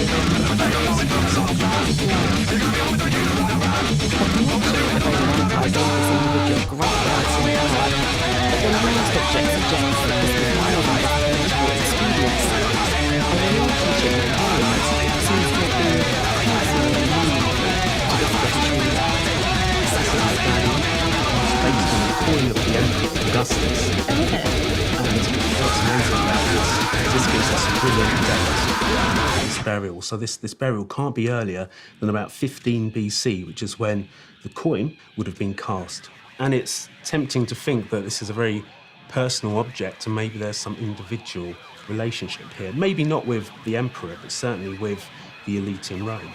So when Claudius arrives in 43 AD, do you imagine that some powerful people in Britain are effectively welcoming him in? Yes, I think there will be people siding with the Romans, yeah, indeed, especially in the southern part of Britain. The belongings of this possible client king in Essex provide a rare glimpse of the forgotten relationships that facilitated the final Roman invasion.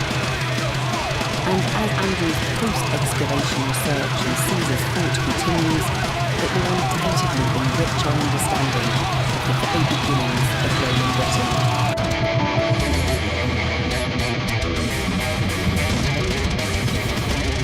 Rather than rewriting big history, our final story is revealing the forgotten lives of ordinary Britons.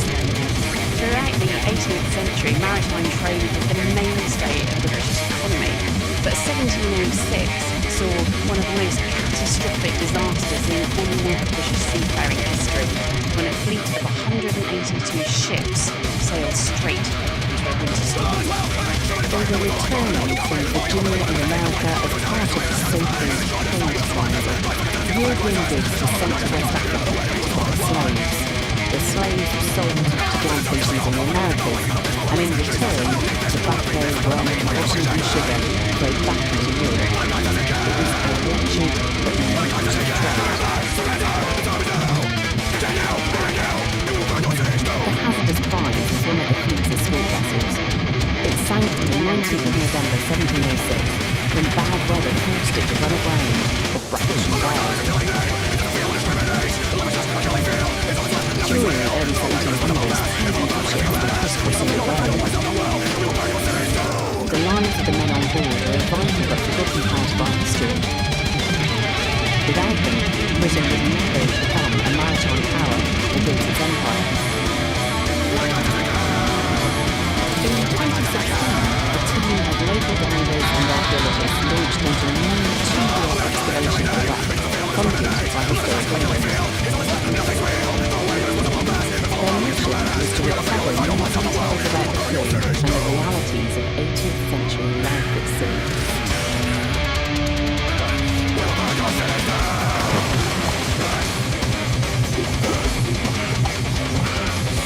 They start by constructing a metal grid positioned over the ship's hold so that they can record the low-cost unknown discoveries. Site licensing being granted and archaeologists down at Disco's, the leading investigation.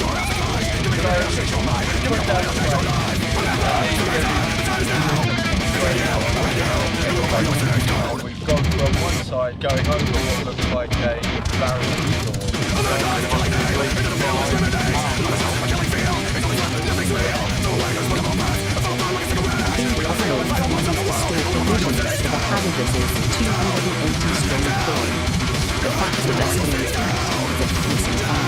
and suggests that the wreck may contain nuclear artifacts.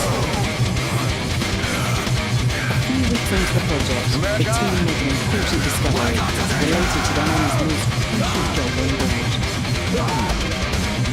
A really exciting find today, diving. What it looks like is a powder chamber, the hollow areas where the charge would have been. There would have been a lid on top, and this would have been transported from the powder room up to the guns coming guns of the hazardous at the ready was a key task for the crew. The warship was responsible for protecting the beach from the pirates and privateers that terrorised the rocks.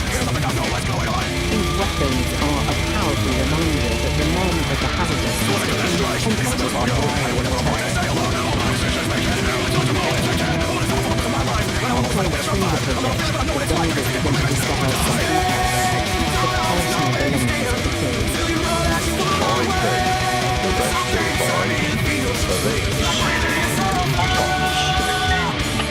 Oh, that one has got that on it. That is... Oh, it's actually dead. Yeah, it's got the old...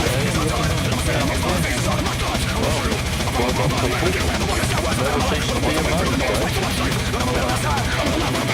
And many of the bottoms, the team begins to discover many more personal items on the seabed. The shoe buckles, the pirate brass dividers used for navigation, and a pewter plate. As Ian and Dan sort through the findings, they begin to build up a vivid picture of the different kinds of yarns included. So do you think the pewterware was probably opposite? Yeah. Rather than clothes, probably 4-foot wooden platters, wooden bowls at best. But the old story goes, the square meal, 3 square meals a day. Yeah, and they would have been wooden platters. I don't think ordinary clothes had a roof on that. So even at sea, Britain was a society divided by class. But in the end, class was equal and the men's lives were put under threat. On the 19th of November 1706, after a 3,600-mile journey, the hazardous prize was within touching distance of home as bad weather closed in. You get the feeling that the sea's pretty rough just here. I mean, it's a beautiful day today, but really, really rough. So they come in and missed their safe anchor. They bumped around all through the night. They finished up very close to here. And the shore, although it looks no distance to us on the north south, on a stormy day, I think it looks a long way. And all they want to do is get on dry land. So they're not interested in personal effects. They're all left on the side.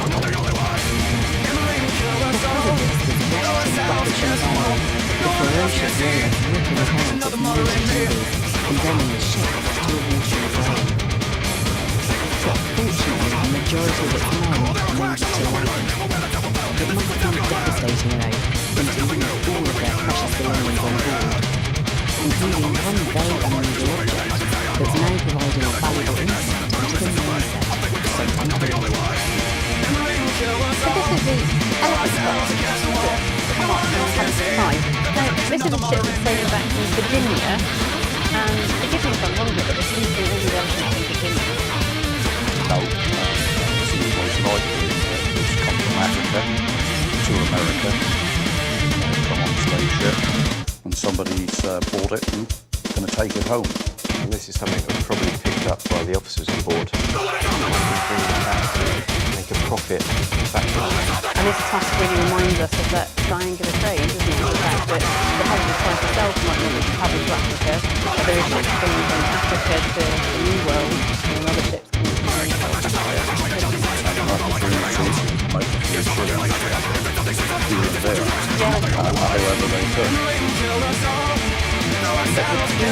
hazardous prize is able to charge national and creative acquisitions. And in fact, this rock is just the last of the string of hazardous prize. So tell me more about the hazardous prize. This ship comes as part of a much bigger strategy, isn't it? Escorted a merchant that was over in Virginia, and its job was to bring that fleet back safely to England. Unfortunately, it was doomed from the beginning. Very much so. The catalogue of hold-ups earlier in the year, which meant that they didn't actually get to America until July, and the last escort ship, I think, was the 12th of August. And it meant that they were crossing the Atlantic in really poor conditions. September is the worst time to leave. We know from the hurricanes that it's been. When they got back to England, there was 35, 200-ish.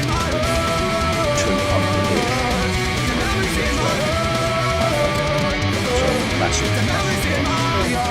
Not only did they lose one of their warships, they also lost large amounts of tax revenue.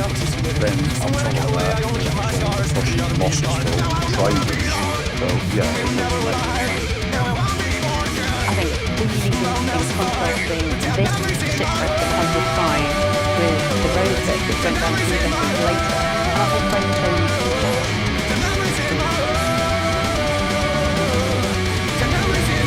the excavation of the hazardous pioneers is bringing us closer to the forgotten seamen who once plied the Atlantic trading routes, providing new details about their daily lives on board 18th century ships. It's just one discovery in a year that's been jam-packed with new archaeological revelations. From sunken treasure that lays bare the extensive corruption of the East India Company,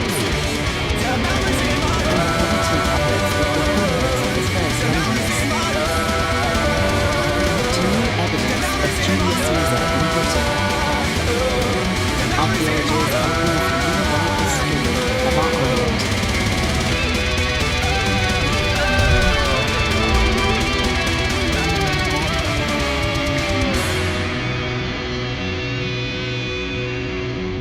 We may be a small island, but we have a rich and complex history that's still full of mysteries. So every year, hundreds of archaeologists go out hunting for lost pieces from our missing past. A tiny point. Every element is there. This is just unbelievable.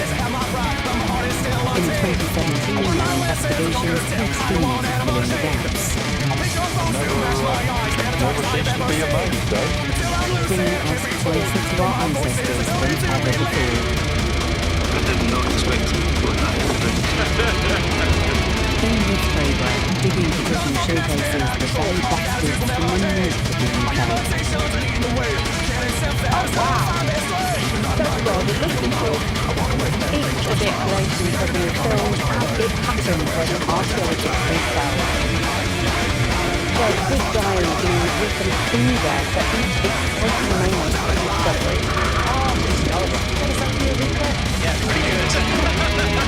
And now the archaeologists are bringing us finds from pottery, from metalwork, to human remains into our labs so that we can take a closer look at them and find out what they tell us about our British ancestors. Welcome to Digging for Britain.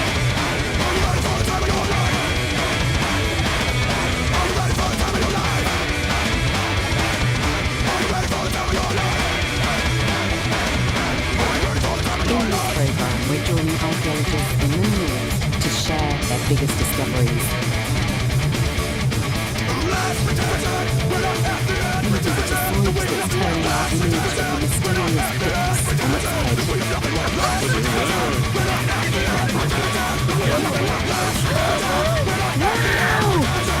We're left as a team unearths a spectacular Bronze Age weapons hoard. We realised very quickly that we had something very important in our hands. And this week we join a team battling the elements to rescue a Neolithic settlement older than Star Away.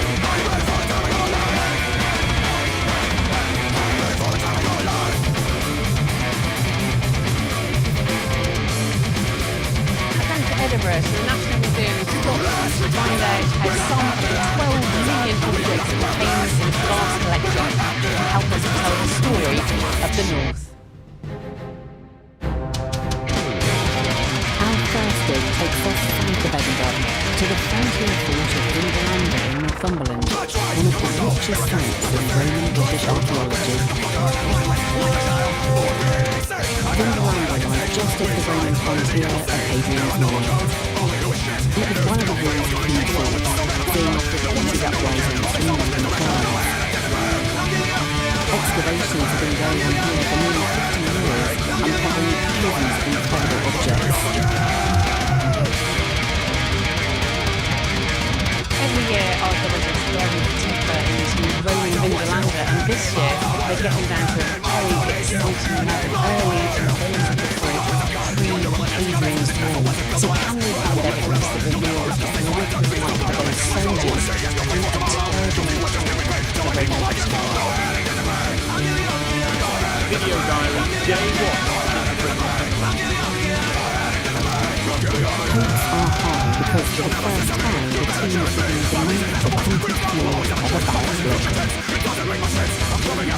The walls sealed beneath the concrete have been protected from the corrosive effects of air for nearly 2,000 years.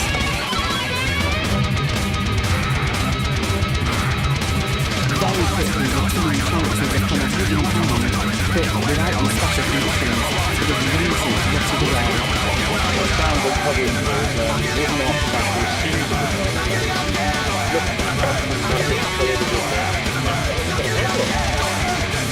Two-handed. Maybe. I've been here for 7 years. I'm a bit emotional. No.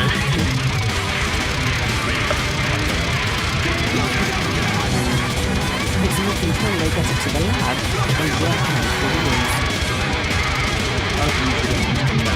They get cleaned up beautifully for conservation. And when that happens, you got to see the detail. You can see the parts of tools, wooden planes that were used by the Romans to plane off the wall, make their furniture and all the things that they used when they moved into space.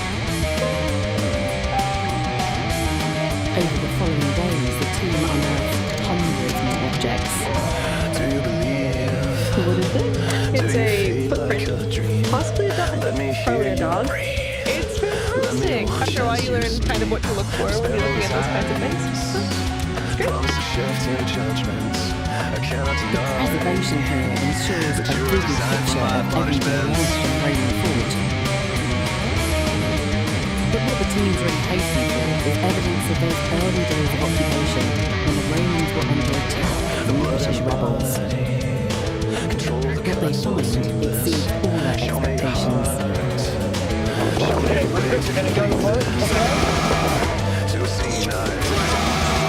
Can you help me? God's perfect and really perfect now. I can finally be myself. It's a sword, intact and still in sheath.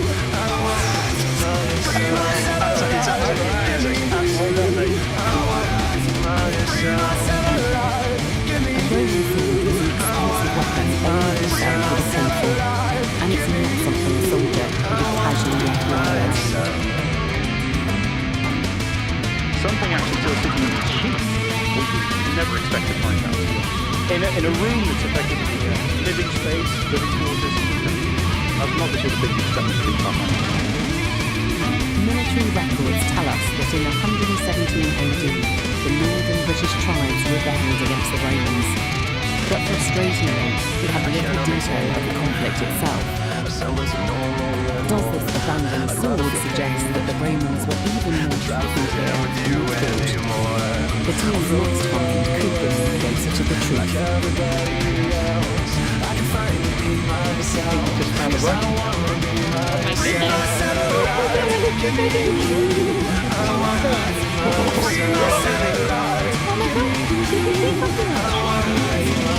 What was signed was a Roman letter, dropped in exactly the same room as the sword.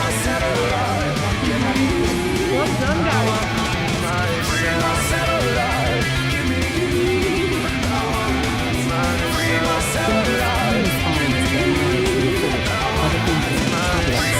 First discovered in 1973.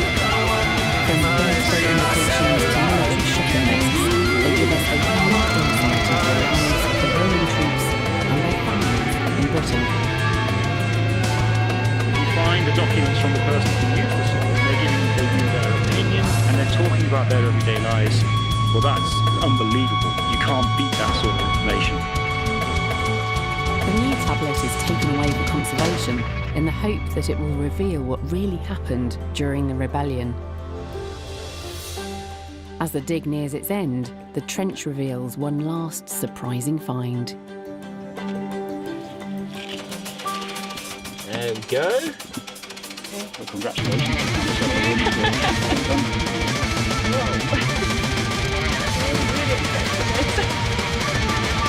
Incredibly rare. I don't know what I've ever heard of it. They've done this sort of investigation in a couple of weeks. But obviously they've left these tools here in a hurry. That's the only explanation I can possibly think. After one of the most exciting seasons of digging at Vindalanda, I'm asking Andy into the lab to reveal what the dig says about that time of British rebellion and to tell me about finding that first incredibly well-preserved sword. Vindalanda is such a wonderful site, and as we said there, it's so fantastic to have this written evidence as well as all of the objects. So, tell me about the sword though. Well, it's more or less complete. It's in its scabbard and it's left on the floor by people who, well, we know it's been amongst a host of other stuff. You know, incredible collection. More than you would expect. People are living in an ordinary fashion and taking all their belongings in their bags. Andy believes that the possessions were abandoned in a period when Rome was struggling to maintain control there, just before Hadrian's Wall was built. This is a tiny bit of debate. Locals around Vindalanda found in the news for the 18,000 and so either they are moving here with them, they don't have anything back, and so their value is different, or the whole pattern of that is something else. But if you do want to carry what the new or whatever, so the new I'm not sure. This is a average rental style. It looks like gold. It's not. Wrong. It's sitting rest of the wood. So it's already been cleaned up for a bit of ground. Was it covered in third degree? That is more or less the same condition as the one on the ground. In fact, I've got a photograph to show you here. So it's showing you the video watch. There you go. That's it there? Yeah. Yeah? And that's what anaerobic conditions at the site do. It's such weird preservation, isn't it? Because on most sites, something like that would have corroded and it would be green. Yeah. Like the sword, this would never have been casually abandoned. And other finds suggest why the Romans wanted to infuse the queen to modern tribes.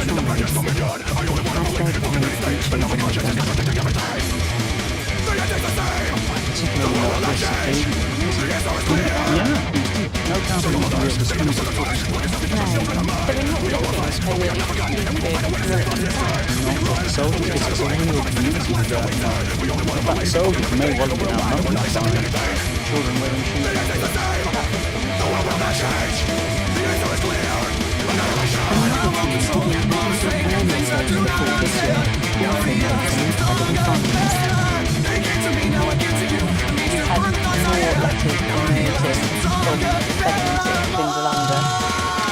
We've had a haul of 25 tablets, some of which have been written by a guy called Masculus to be commanding officer. And this is about 92 AD, so a little bit before the barrack was operated.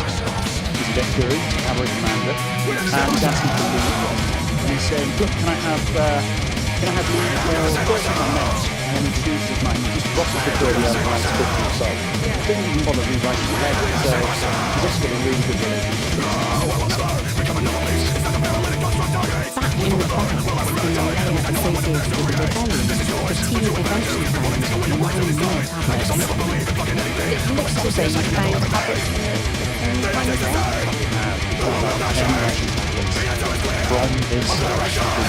this on the room where his sword.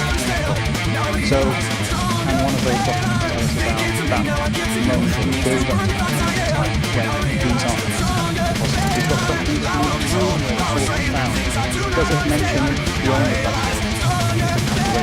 It's a long process to decide the tablets. It takes 6 to 12 months to serve and then to be decoded. Yeah, we've got some stuff. I can't believe you've got letters from the same room. That's just brilliant. And come back next year and show us the More analysis that we accumulate in these new letters will give us even greater insights into the early phase of the fort. But this fantastic season of Vindalanda has already revealed that the Romans may have been far more vulnerable in the early years of conquest than we'd ever previously thought.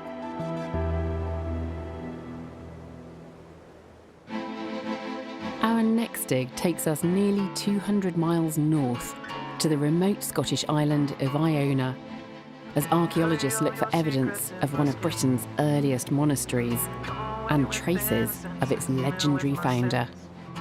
Iona is Scotland's most famous sacred site, and its history goes back nearly 1,500 years to one man, Saint Columba. Arriving in 563 AD, he put Iona on the map. From this remote island parish, legend says he set out to convert Scotland from a country of heathen barbarians to one full of Christians. Columba built a monastery here with 12 followers. It became a celebrated centre for theological learning.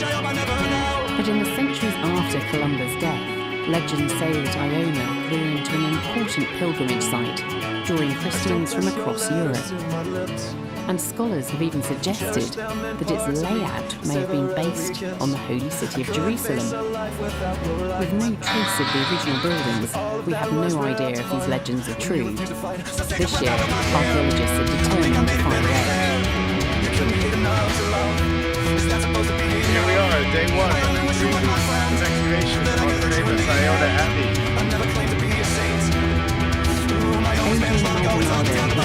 From Glasgow University. They're following in the footsteps of Professor Charles Thomas, who in 1956 first excavated here to see if he could find evidence of the legendary monastery. He found some intriguing remains that lacked the technology to date them, and mystery endured.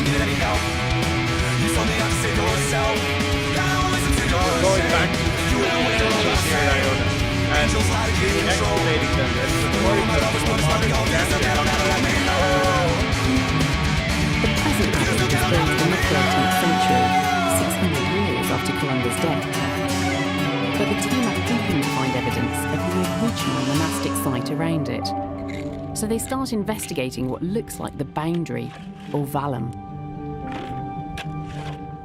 Most monasteries are surrounded by an outer enclosure, and in Columba's time, this would have been an earthen bank and ditch. But one of the first things the team finds is a memento left by the 1950s team.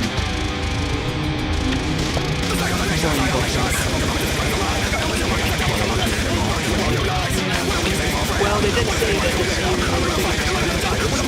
under similar conditions, so it's quite possible that had seen something that spent a lot of time doing it. Fortunately, this 21st century team has better weather, and hasn't seen one from the generator that can be used to date the balance. The very base of the ditch has got a nice reddish peat to it, and we're able to see remnants of straw, maybe silver birch twigs, so I'm suspecting that hopefully if we're able to date this material, that we'll be able to date something that happened here.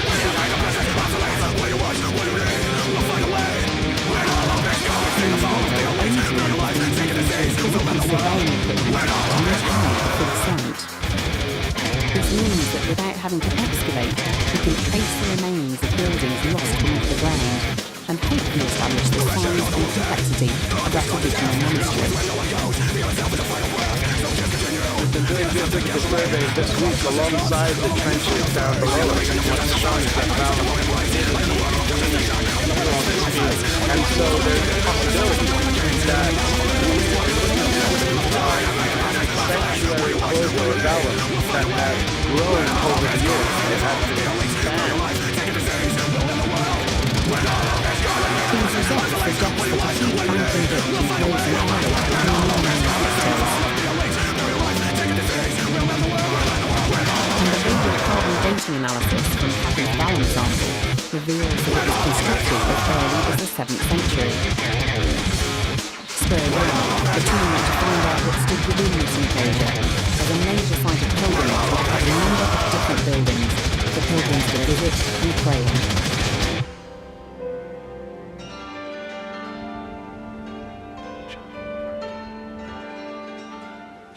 This is day 6 of the Iona project, and we're opening a new trench here. In the 1950s, Thomas exposed an intriguing section of stone wall. To see where it leads, the Glasgow team extend their trench.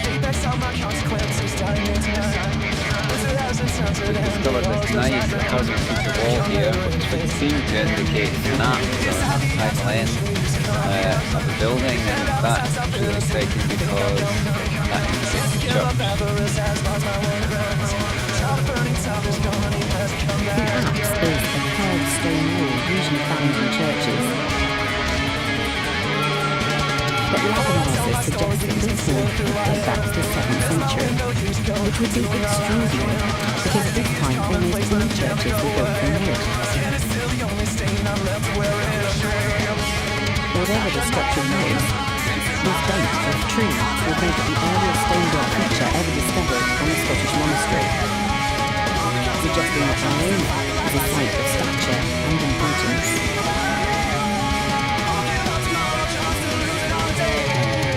And in the same trench, the team found evidence of industry at the site. This big black layer that runs through here is absolutely chock full of iron slag. There's also producing iron for the weekly fittings for the abbey. Maybe there was a high of activity, and maybe just quite compensation. Even large farmland, there's evidence that this community had international connections. This is probably fairly local material, but other materials are bringing in like tin, gold and silver from other places, glass from the Mediterranean and so on. So very wide range of contacts bringing all this material to the site because it was so important. This is such an intriguing site, but has the mystery been cracked? Does the evidence suggest that early Iona was big enough to have been a pilgrimage site? And does the layout resemble Jerusalem at all? I've invited Adrian into the lab to talk through the evidence so far.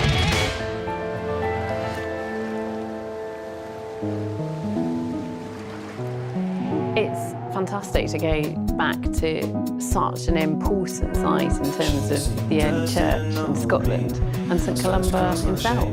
Yeah, it's what we have of him is the legend that grows a century after he dies. So in terms of the layout of the whole site then, I think the important thing that you've discovered seemed to be this valley. So what's marked here and picked out in red is the vallum, or the monastic enclosure of the site. This was a massive ditch which went down 3 meters into the earth. And presumably the rampart, the bank, on the inside of that would have been the same height again. Yeah. So this is much more than a mark of a sort of sacred enclosure. And what about Iona being this Jerusalem as a site for pilgrimage? Do you really think it was that important as an early pilgrimage site? This is one of the things that comes out of these excavations. What we've got here is this schematic layout, and this would have been the main church. This is the tomb of St. Columba. The high crosses would have been around here, and St. Oran's Church, which is still there, and still in use, just over here. So this is our vision of the layout of that early medieval monastery. And this is the schematic plan of Jerusalem, the Holy Land. If you look at the sort of 2 schematic plans put together, you can see the similarities, the church to the east, the true cross, and the enclosure of the chalice being where the well is now. So you think they're trying to recreate the layout of Jerusalem effectively on Iona. When is this happening? Can you put a date on this? Well, it seems to be happening from as early as 100 years after Columba dies. So which century? So this is the end of the 7th century. And do you think this layout is crucial to the experience of pilgrims visiting the site? Absolutely. If you imagine this sort of graded entrance, so by the time you come down and you are there, you are faced with the tomb of St. Columba in the shrine. You are sort of overwhelmed. You are experiencing or getting as close to heaven on earth as you can possibly get without going to Jerusalem itself. It's quite an extraordinary thing to do. It's like early medieval virtual reality. Yeah, maybe. Yeah, that's one way of putting it, sure.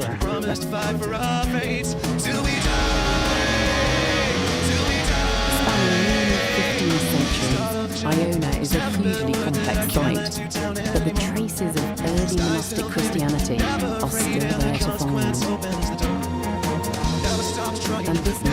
excavation has provided datable evidence, taking us right back to the earliest monastery on the island.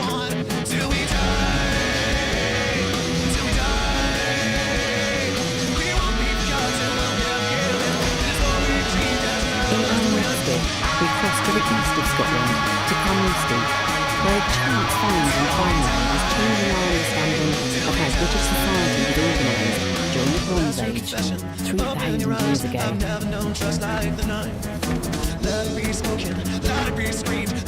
Sometimes archaeologists will choose a particular site to excavate with certain questions in mind or specific hypotheses that they want to test. So a lot of British archaeology is carried out at sites that are going to be developed. The archaeologists move in first to excavate and glean what information they can before the developers turn up and a new road or housing estate is built. These sites can often produce surprising and unexpected discoveries. This was the case when the team came to Carnoustie to excavate a field before it was converted into 2 school football pitches. They already knew of intriguing crop marks in nearby farmland, which hinted at a prehistoric settlement in the area. But what they found at Carnoustie did exceed all their expectations.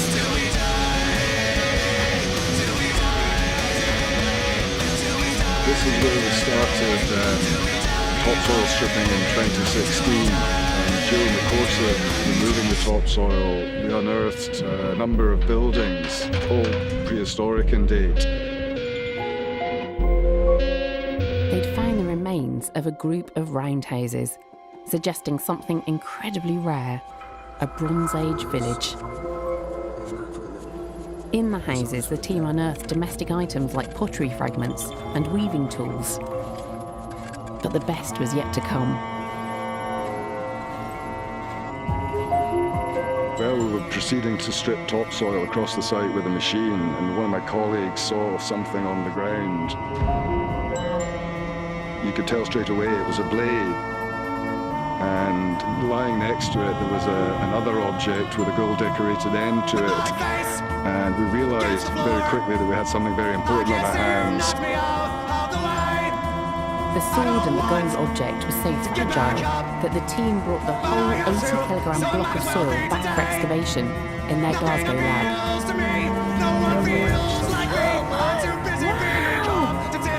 Did not see that from that photograph. What they'd found was a weapons forge.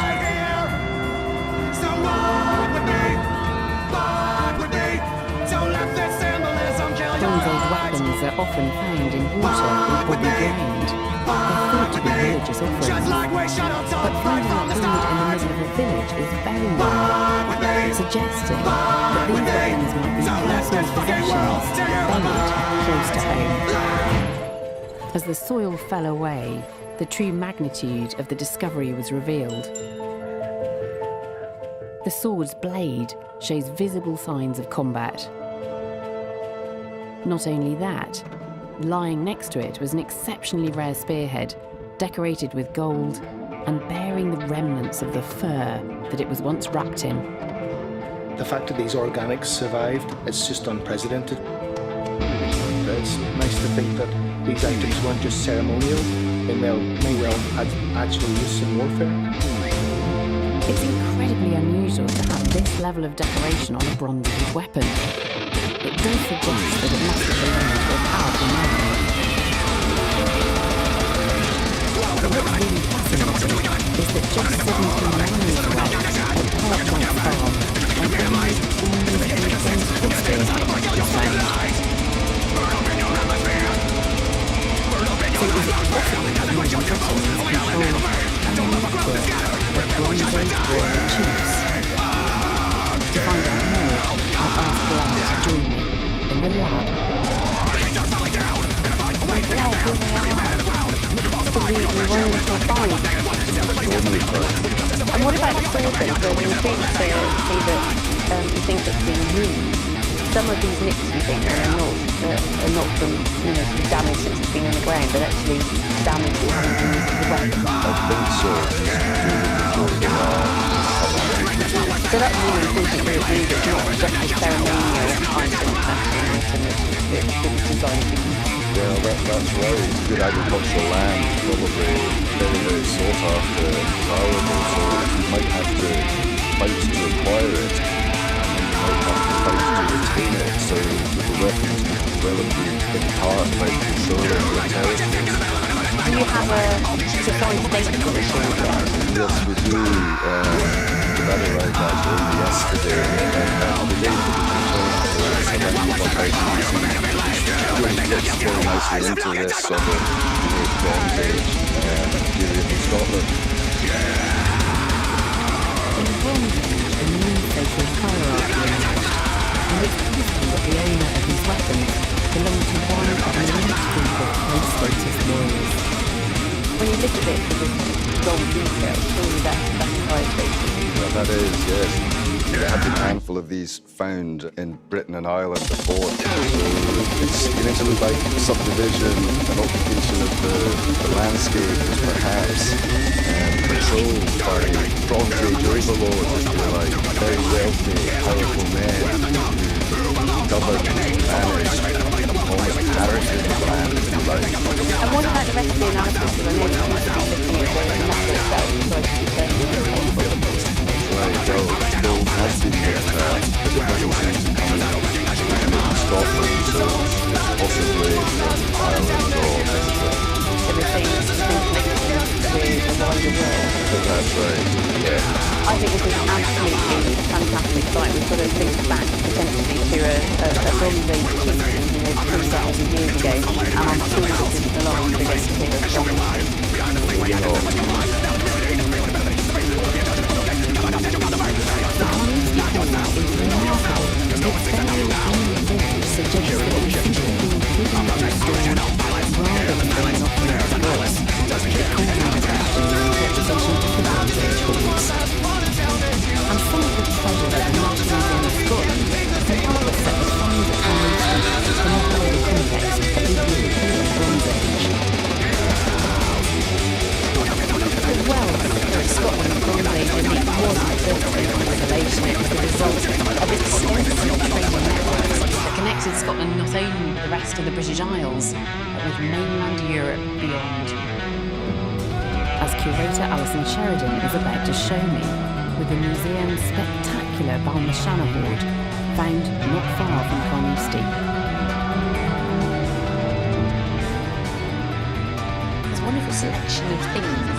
And is that amber? Yes, it is, and it's got a fantastic story. Because we think that the amber started its life as raw material in Denmark, and then was taken over to Ireland, where it was made up of and of course Scotland was constantly going to England. So it's kind of yeah, but I think it's more than that, so that the elite who was living originally in Scotland became very active players in the situation there. So if we look at these little things here, they're called accessory movements. We think they were worn in their hair. These are a fashion that we find elsewhere in Ireland and also in Belgium and Norway. So this thing, much like weapons found in the Barn and Carnoustie, suggests that original warrior chieftains acquired valuable objects using for international connections. The Carnoustie sword and spearhead are not just weapons, they are emblems of power and status. As part of propping up their power structure, it was important for people to demonstrate that they were in contact with their counterparts elsewhere. And so they were sharing their passions. They looked alike, they had the same weaponry, and they indulged in things like feasting. So we would invite their counterparts to come. They also had combat, set-piece combat. Whether they actually invited people to come and dine and then killed them all, we don't know. But yes, it was this international culture club. It may just be that the Bronze Age warrior who buried his weapons at Carnoustie was part of this well-connected European high society.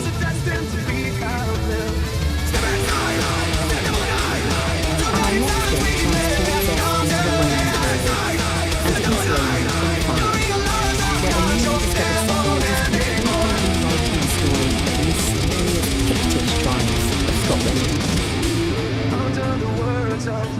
Our understanding of the people who lived beyond that northern boundary of the Roman Empire in Britain, people that the Romans would later refer to as the Picts, is hazy, and it is largely based on classical sources. To the Romans, the people of Scotland were savages and barbarians. When the Romans invaded Britain nearly 2,000 years ago, they followed the conquer of Northern France.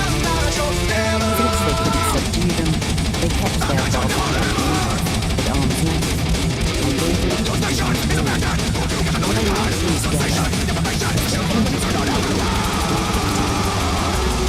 now we move on to the discoveries of challenging that Roman view of history, leading us to question what that relationship between the Romans and their neighbours to the north people. In 2014, there was an ancient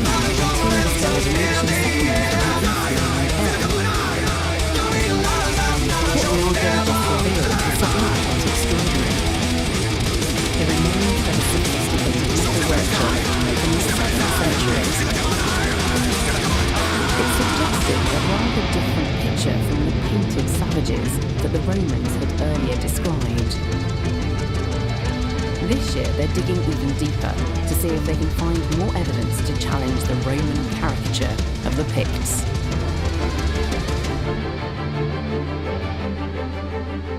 Join us here at East Lowland Hill Fort, where we're on day 2 of our excavation, and suffice to say we're revealing some really interesting finds. Quickly they unearth something that looks neither savage nor barbaric.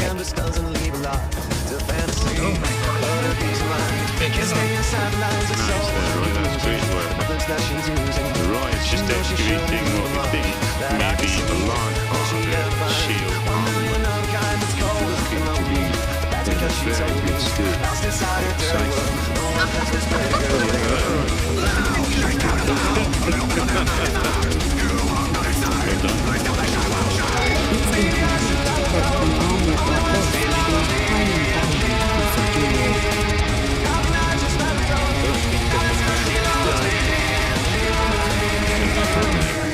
This Pictish armlet dates to the Roman period and suggests that the Picts at this site had a liking for beautiful things. The last part of this and into our third year. Pointing out, on day 15 was fresh evidence of refined Pictish tastes. Okay, Bob, you just made a really nice discovery here.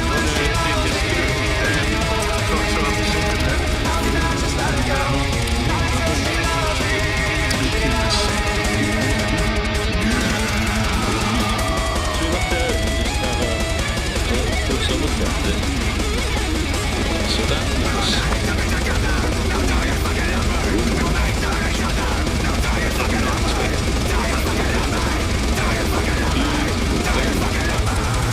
This glass bead is almost certainly of Roman origin.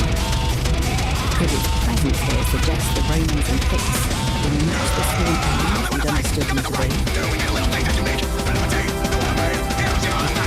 Are you pleased with that?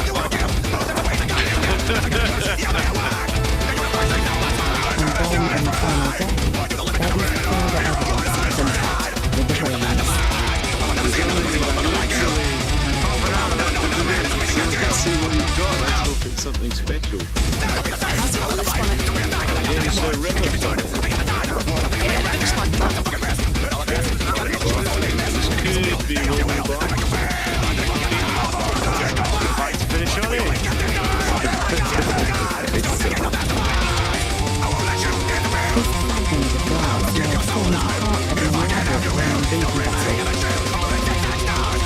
So the big question is, how did the Romans get here, and what is the truth about the relationship between the Romans and the Picts? I've invited the team into the lab to share their conclusions. What an intriguing find. It certainly suggests that Hadrian's Wall wasn't a complete barrier between the north and the south. Absolutely. You could say that 152 miles north totally informed. You don't really want to contact them on here, so they've got to know about tools to do the music. So this is just a plan as it goes. That's the show. Can I pick it up? Quite nice. Yeah.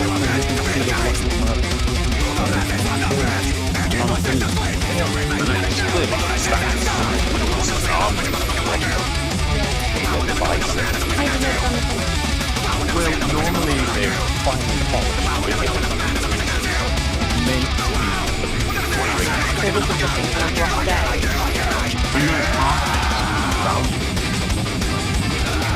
Big investment.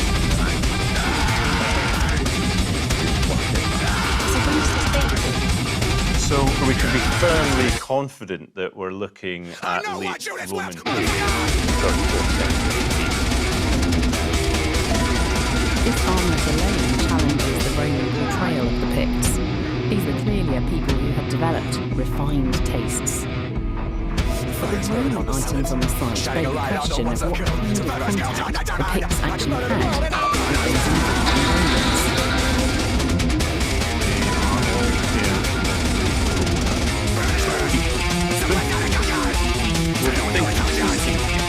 And it comes from the Roman world, so probably produced in Britain itself, so the 4th century. So how did they get here? Well, it doesn't necessarily speak of violent invading clubs. Is there a role for gift giving here?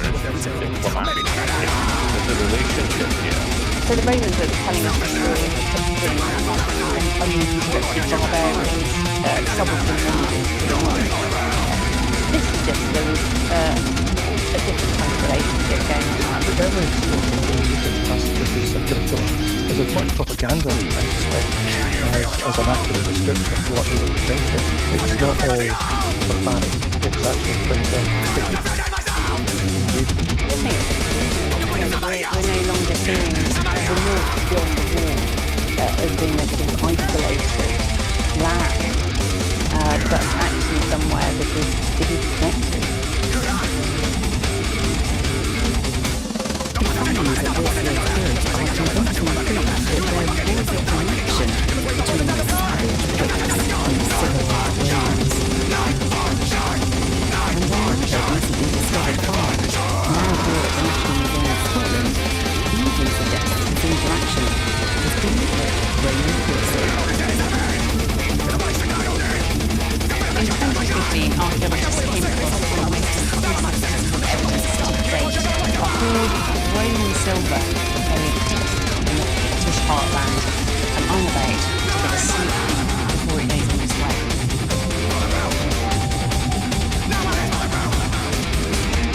This is so exciting, we have to open the package up and get close to the object. So these are objects which are part of your brand new silver exhibition. Yeah, this is for Scotland's early silver. We've got this new find from Fife, never seen in public display before. And there's some really large pieces here. I mean, it has been hacked about. You can kind of see what they were. You can now, thanks to the conservation. This came to us as 400 fragments, and our conservators have been working at it for hundreds of hours to try to piece the various bits together. But this isn't just a barbarian chopping things to bits. This is done inside the Roman world and sent north as a weight of silver. Right, so it's not actually about the objects anymore, it's just about their monetary worth. Yeah, this is just bullion. This is sending away to silver north to buy a piece or pay off mercenaries or something like that. So what are these vessels then? You've got what looks like a bowl here, and then you've got what looks like a silver brandy snap. Yeah, most likely we think a flawed casting. They've tried to make a vessel from it, but it's failed. So they've just, rather than melting it down again, they've used it as a weight of silver. Now, are you sure that's the way round it was happening? I mean, couldn't this have been troublesome Picts marauding south of the wall, pillaging and plundering, and then taking Roman silver back? Well, that used to be the interpretation of this stuff. But when you look into it, you find a lot of it is cut up to regular shapes, to regular sizes, and often to removable weight standards. So you can see where this was cut marks down the side of it. Yeah. Although these cut marks are quite honest, but carefully done as a part of a vessel. Is it all about maintaining peace, or is it all around Well, it may not have been anything else that was important, because at this time the Roman army was getting stretched, and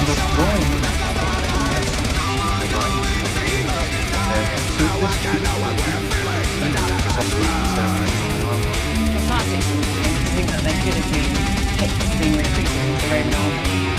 So when does this date? This dates to around the beginning.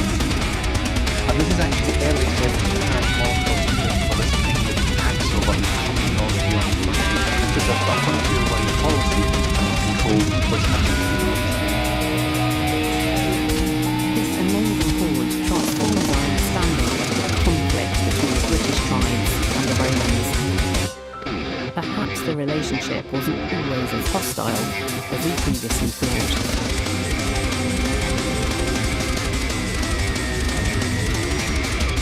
Our next big takes us to Europe and to a very definite conflict over 1,000 years later. Archaeologists here are shedding light on one of the most bitter and divisive moments in our history, the English Civil War. The countryside surrounding Europe made it really pleasant to ride, but 370 years ago, this was the site of a long, drawn-out siege, so grueling it would see the king and his royalist cavaliers surrendering to parliamentarian roundheads fighting for Oliver Cromwell.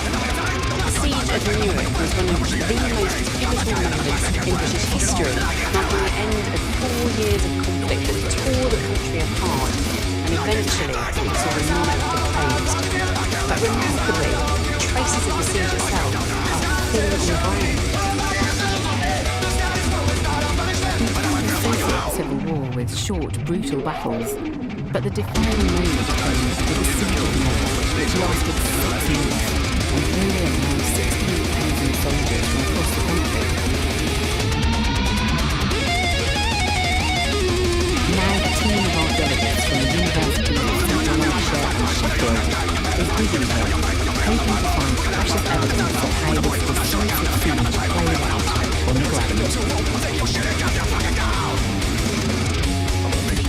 What we're excavating at the moment is what we call a ridge. It's a very, very small square fortification which has gone on. We've got evidence of the rampart, the hopefully, as it is progressive, we'll start to go down even further and find evidence of occupation. This gun battery was part of a network of fortifications laid by the besieging forces, and this one was built by Scottish troops, recruited by the parliamentarians to help starve out the royalists pulled up in the town. Evidence of the besiegers quickly emerges. A really, really exciting fight. Green in here, it's literally just from the earth as we speak. And this actually has to be the best fight we've found so far. Sabrina's intriguing find looks like it might have been part of a uniform. Got 2 rivets here, which means it attaches to a belt. Some beautiful 17th century decoration on it. And complete examples of these have actually been identified as sword belt fittings. We have 3 of them, we have little hooks, which are those hooks that are suspended to a scabbard. So this is really, really important because actually it's the first kind of proper military device we have that really, really shows the Scots were here during the final siege. Unlike the Civil War battles, the siege lasted 6 months, and Rachel and the team keeping up with the Roman evidence into the lines of the soldiers on the front line. As you can see, we're getting the final last few thumbs from the trench. Oh wow! That's rather lovely. It is in fact a little copper alloy symbol. So quite a wonderful find. And as they dig deeper, the team gets further glimpses of the lives of the soldiers here. Just out of here, we can swim across this. We've had bits of clay pipes before. As you can see from this one, it's a really nice example. It's still got a little slur on it, which is sort of rest on a table. But also, because we've got bits of the bowl, we can estimate how large it would be, and therefore what sort of date. And this is probably a 17th century pipe. Who knows, 50 years ago, you might have had a Scotsman sat on this very spot, puffing away and contemplating the hardships of sieges. The small Scottish brigade gives us a fascinating window into the lives of 17th century soldiers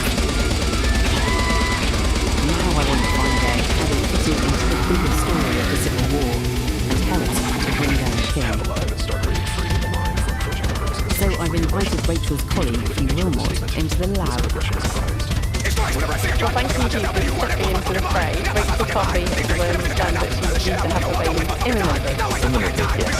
So I can recognise some of the things that he's showing us there, and it's really interesting to get some insight into some everyday garments Quite probably. I mean, it's unlikely that there may be some women present on the site. It's a very small presentation. If you look at the size of it, it's actually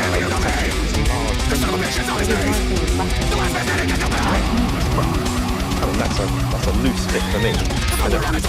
So, you quite easily see a soldier in uniform with they have to rely on very limited supplies.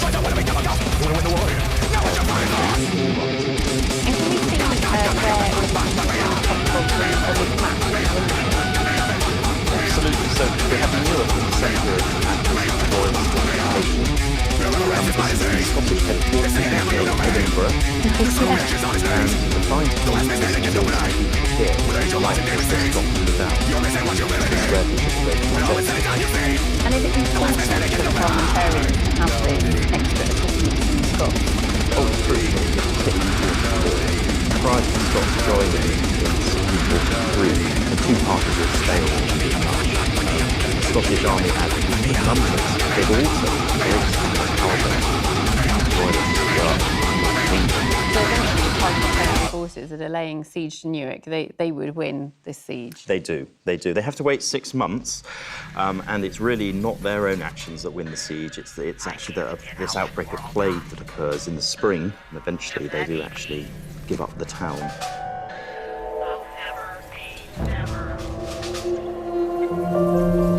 This gun battery gives us not only a rare picture of the Scottish troops, key to toppling the monarchy, but also a unique insight into a defining chapter in the Civil War.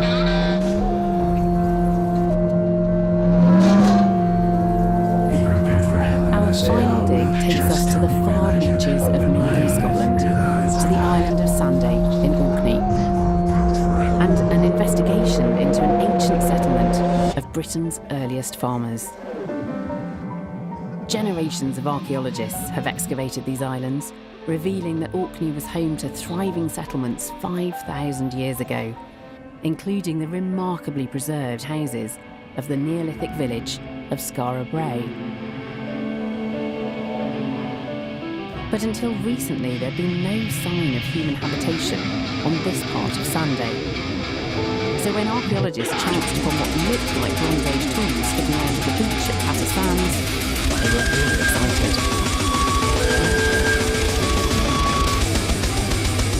Any discovery here provides us with a rare opportunity to find out more about Orkney's amazing prehistory. But the archaeologists are really up against it. After thousands of years of lying hidden inside, this site is being swept away. So can the team get fast enough and recover those precious clues before they're finally lost forever? The team can only get a look at the design. 22nd of August. Tight moving.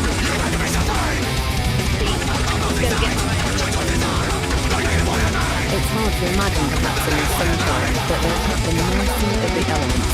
The weather can change at any time. It's quite clearly here, but the film over the last couple of days has actually exposed quite a lot of the archaeology. And this is essentially how this site has been first exposed and then eroded. As the surface layers are removed, the team discovers what they hoped for, the outline of a house. Now to find the edge of the wall, quite nicely. So now we're in a position where we've got the internal floor layers now showing up. The next job now is to find the location of the house, get to the floor deposit, and try and see what's going on in the house. They suspect that this is part of a late Neolithic settlement built at Skara Brae 5,000 years ago, and from that point they think that it lasted into the Bronze Age. But as they dig further, they quickly make an unexpected discovery.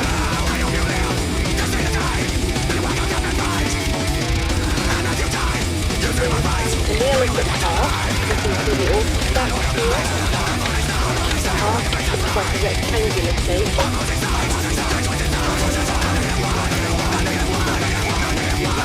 shape of the heart is surprising. Unlike the square hearts of Skara Brae, it's rectangular, which suggests it could date much earlier. Could this be evidence of the predecessors of the people who founded Skara Brae? If so, it will offer a rare opportunity, promising to reveal more about Britain's first farmers and how they transformed the landscape.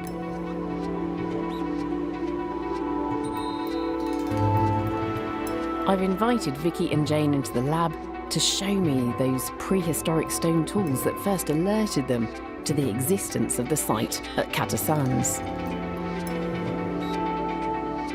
What an incredible site. It's amazing, isn't it? It's fantastic. How did you discover it?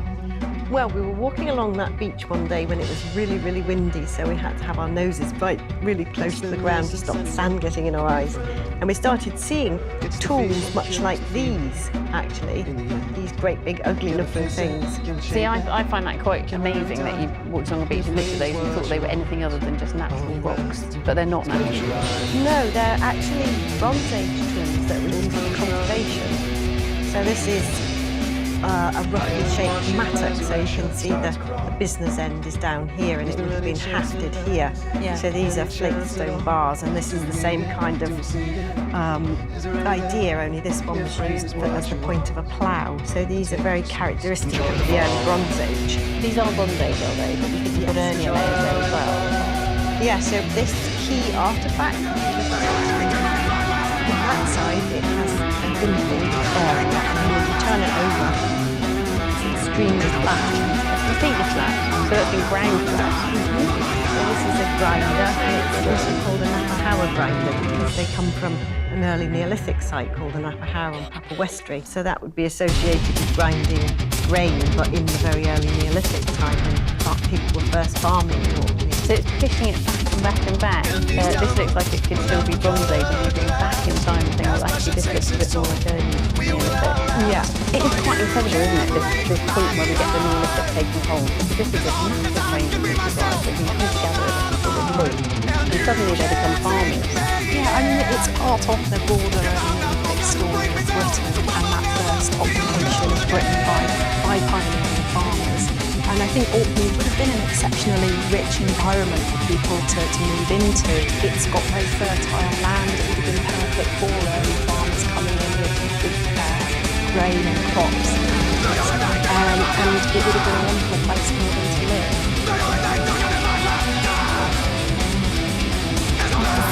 Archaeological scrutiny of Orkney, it is incredible that Catasans have revealed their new secrets about our Neolithic ancestors. It will be fascinating to see what future digs here can reveal about this period of the agricultural revolution.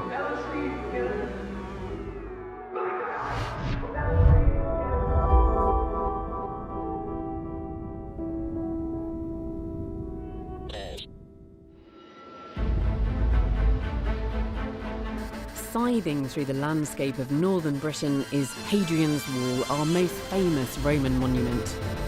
It was built nearly 2,000 years ago as a dividing line, separating Roman lands in the south from the barbarians to the north. At the heart of the wall's story is a band of forgotten warriors. They are the Roman cavalry.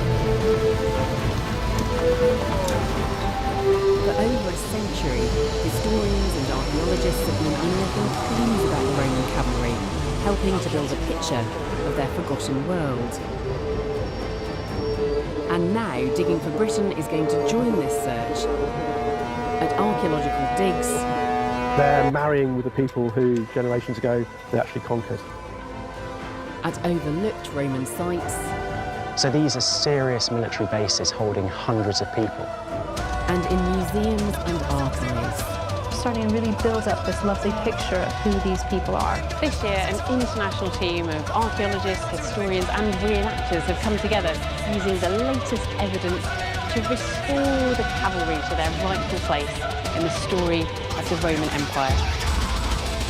As part of this collaboration, a team of modern riders has been recruited for a unique historical display which will celebrate the power and splendour of the Roman cavalry. This is one of the most challenging things that I've done.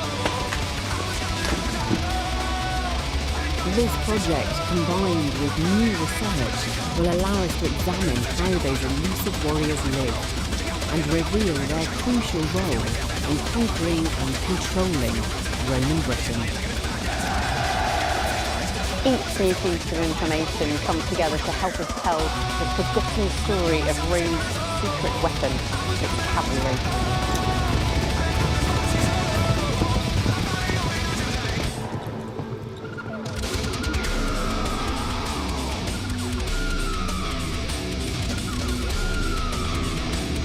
When we think of the Romans in Britain, we tend to focus on the foot soldiers, the legionaries.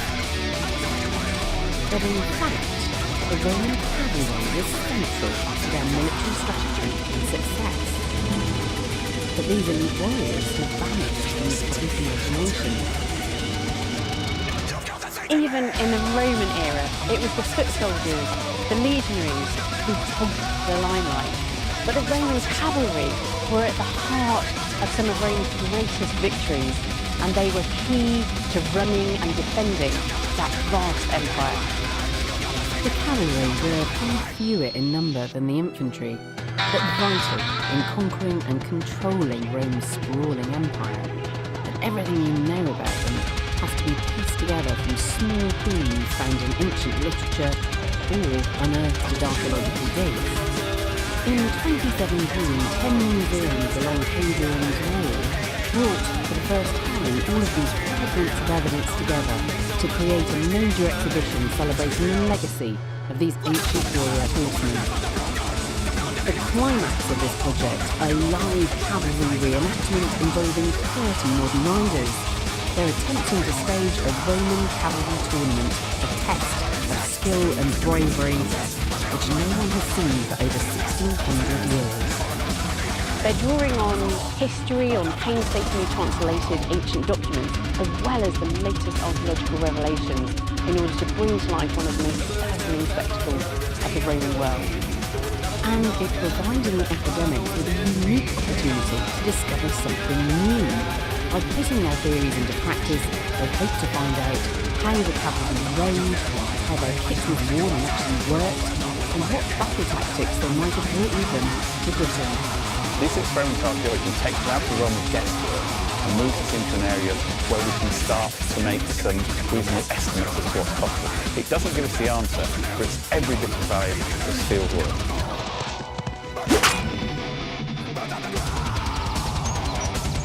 As the team prepares for the big show, I'm going to seek out evidence the cavalry left behind to help build a picture of their role in Roman Britain.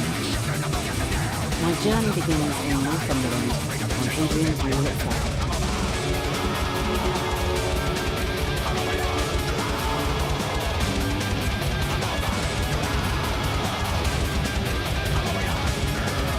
When the Emperor Hadrian came to power in 117 AD, he launched a vast building scheme to consolidate the sprawling frontiers of the empire he'd inherited.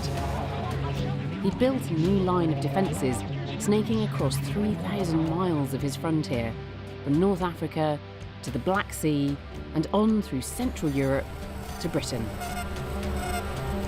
In northern England, Hadrian's project was realised as an impassable wall 15 feet high, stretching 75 miles from coast to coast.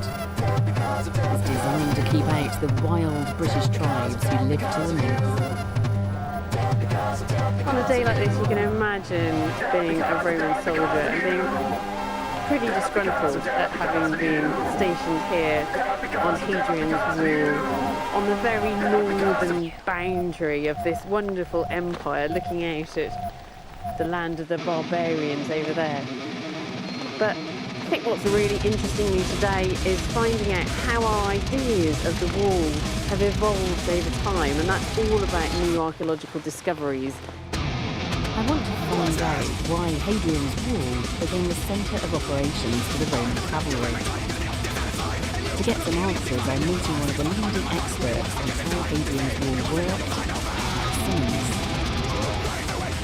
Matt has minutely researched the 80 small forts dotted along the wall, which we now know as mile castles. This is a building attached to the wall then, Matt, what is it? It is. It's a building known as a mile castle, and this particular one is mile castle 37.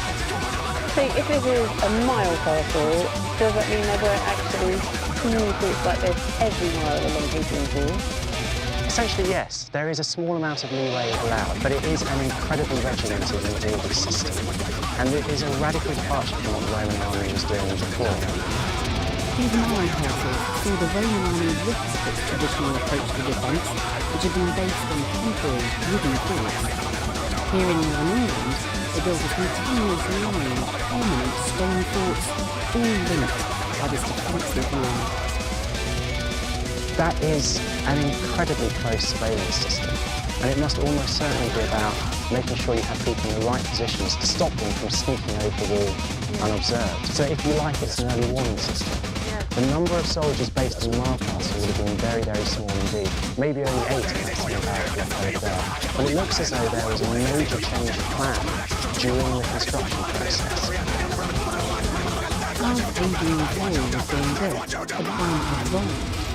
As well as those small mile castles, the Roman army also began to build a series of huge, heavily defended forts into the line of the wall itself. So these are serious military bases holding hundreds of people, a far cry from the 8 or so, a handful of people you find in Holland. Perhaps the most famous and dramatic of all of these forts is High. And crucially, the Romans filled forts like this not just with ordinary foot soldiers, but with cavalrymen. Perhaps that was a reaction to the ferocity of the native Britons to the north, or just a bureaucratic decision from on high. Whatever the reason, from this point on, these forts and their cavalry became key to defending Hadrian's Wall. When you think about the frontier, we mustn't just think about this line. It's a crucial part of it, but there's a much wider frontier zone. And by having concentrated forces, and particularly by having cavalry, you have that strike force to the north, and indeed to the south, should you need it. So it's about really enhancing that capability. So it's about controlling the zone rather than having it line. Yeah, the Romans wanted it all. They're controlling the line and they're controlling the zones for either side. Just looking at this landscape, you can see why the Romans decided to move their cavalry onto Hadrian's Wall. Fast horsemen could move quickly to cut off the first signs of trouble from the native Britons. Not far from here is another of these huge forts built into Hadrian's Wall. This one was built at a strategic crossing of the River Tyne, at a place now called Chester's. In its heyday, it was home to 500 cavalrymen and their horses. New discoveries here are helping to reveal why the Roman cavalry was such an effective fighting force. To discover more, I'm meeting Kevin Booth of English Heritage. One of the most recognisable parts of the fort is its living quarters, or barracks. Barrack blocks are similar right across the Roman Empire, but there was always a mystery at cavalry bases. There was plenty of accommodation for the soldiers, but where were the stables? The answer emerged in the late 1990s when archaeologists in Newcastle made a remarkable discovery. During excavations of a similar barrack block, they found a series of shallow pits, and it was realised that these were rudimentary drains for horses' urine. So the men and the horses were in fact living in the same buildings. In each of these spaces you've got 3 men, 3 horses living side by side. So there would have been 3 men and 3 horses in just this space? It does seem quite extraordinary, and with a relatively narrow doorway. In fact, we're stood pretty much on the line of the partition between the front half of the horses and the men in the back. It would have been pretty dank and smelly in here, I imagine. To our sensibilities, no doubt. Yeah. But I don't know, I suppose you get used to it, don't you? It's just seems like a peculiar setup. I mean, why wouldn't they have stables elsewhere? Why are they kind of forcing the men and the horses in together? It's intimate, and perhaps that's the point. You're maintaining that strong bond between the man and his horse, and that is also to do with finance. You know, the horse essentially is paid for out of the Roman soldier's wages. He has a financial investment in it. And I think also if you've got a fort that has 500 horses in it, hygiene and good maintenance is all. And then also, if you need to get out of the north gate of this fort at speed, you're ready, you're prepared, you're away. So you're on call here in the barracks, ready to jump on your horse and set off at any time. Permanent.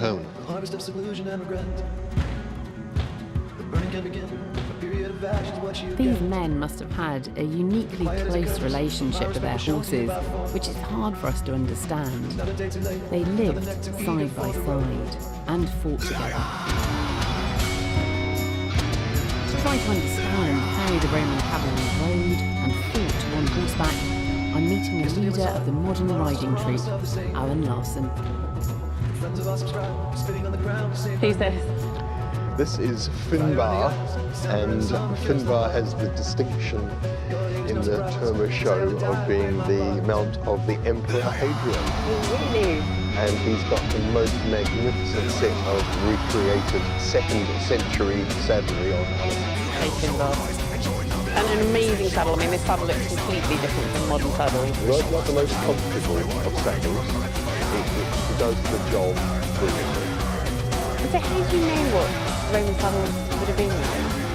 We owe a great debt to a wonderful man called Dr. Peter Conley, who reconstructed the Roman saddle from the cover, the outer leather cover, was found preserved in a bomb during the Roman cavalry attack. He had the genius moment of realising that if you put a frame inside it could function perfectly right. And I noticed that Finbar hasn't got any stirrups. No. So is that normal? Roman cavalry saddles do not have stirrups. They didn't need them, simply. They were so well webbed into the saddle that they were able to do everything that a modern rider can do. And what about the horses themselves, Alan? What would they have been like? Were they very different from modern horses? Yeah, the Roman cavalry horses were small by our standards. Finbar is 15 pounds, and that's as big as Roman cavalry horses got. So were they choosing to have small horses, or was that just all that was available? No, that was all that was available. The majority of them are what we'd call ponies. But the good news about that is that a sure-footed, sturdy little pony can carry you for miles and miles, days and days, up and down hills, in country that a bigger, more finely bred horse would begin to falter. On these small, rugged horses, a cavalryman could travel 40 miles in a day.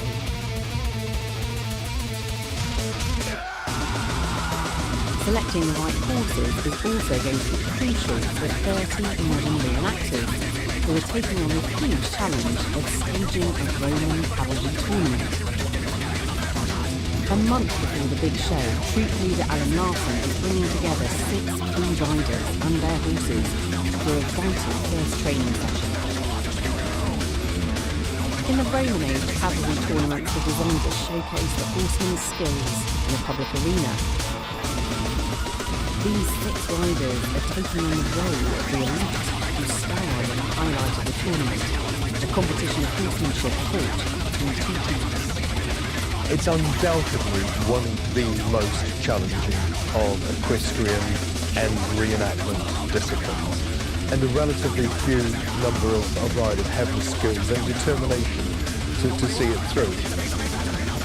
Historians have pieced together what they know about Roman cavalry tournaments from the ancient literature, but this project will allow them to examine the cavalry's equipment in action, as well as to better understand the tactics and manoeuvres they've only ever read about. At today's session, the team needs to practice 3 of these manoeuvres, which they'll eventually be performing at the show. Before they begin, Nigel, the lead rider, called the team together for a briefing to discuss the first task, the so-called Hadrian Wheel. Okay, everybody? Everybody happy with their horses? Right, what we're going to do first, while we're in modern clothing and modern tack, is start putting together the basis of that Cantabrian wheel. Okay, so in that, Magyar and Shadow will be the target horses, and you four will be riding around, pelting our shields with your javelins. The Cantabrian wheel was a classic Roman battle tactic, which was practiced as part of the cavalry tournament. On the battlefield, it was designed to harass enemy forces, but in the tournament, the cavalrymen scored points by hitting their opponents with blunted javelins. Good hit. Bad shot. We're putting the horses and the riders through their paces. They're concentrating on the business of hurling javelins at each other in a competition, which will be as much of a spectacle now as it was in the early 2nd century AD.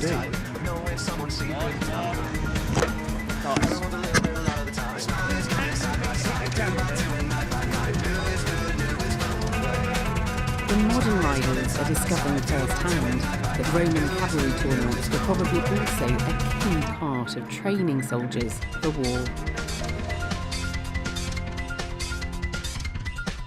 With one exercise under their belts, they'll now attempt 2 other disciplines from the Roman cavalry tournament. Pursuit, in which one rider attacks and then flees, defending their back with their shield.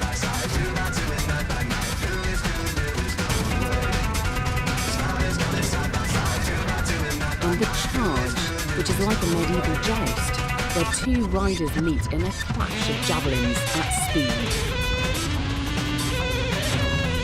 But during the charge, the team gets a taste of just how tough Roman cavalry riding can be.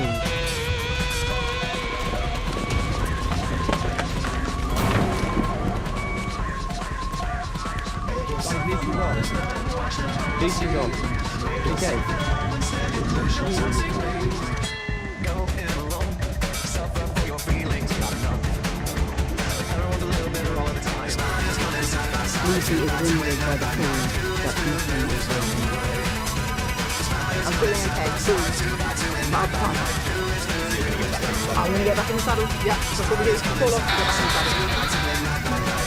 The riders are relying heavily on their recreated Roman saddles, and Lucy's accident has highlighted that they're testing these things to their limits, and they'll need to improve them.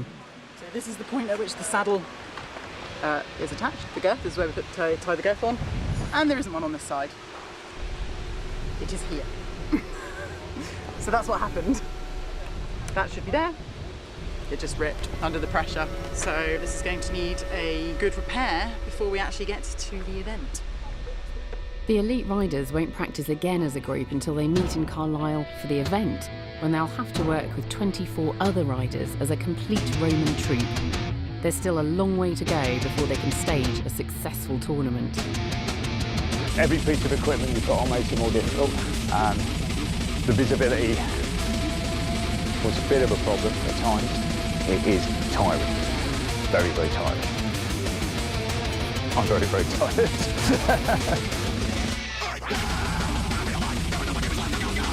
From ancient records, we know that there would have been around 2,000 cavalrymen in Britain at any one time. But not all of them were stationed on England's wall. There was in fact a network of cavalry forces located across the north, all designed to help Romans control the local population.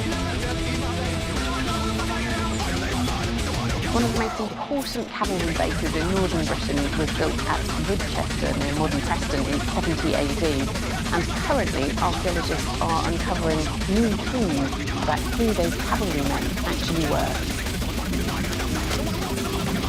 Since 2015, a team from the University of Central Lancashire has been running this new dig at Winchester.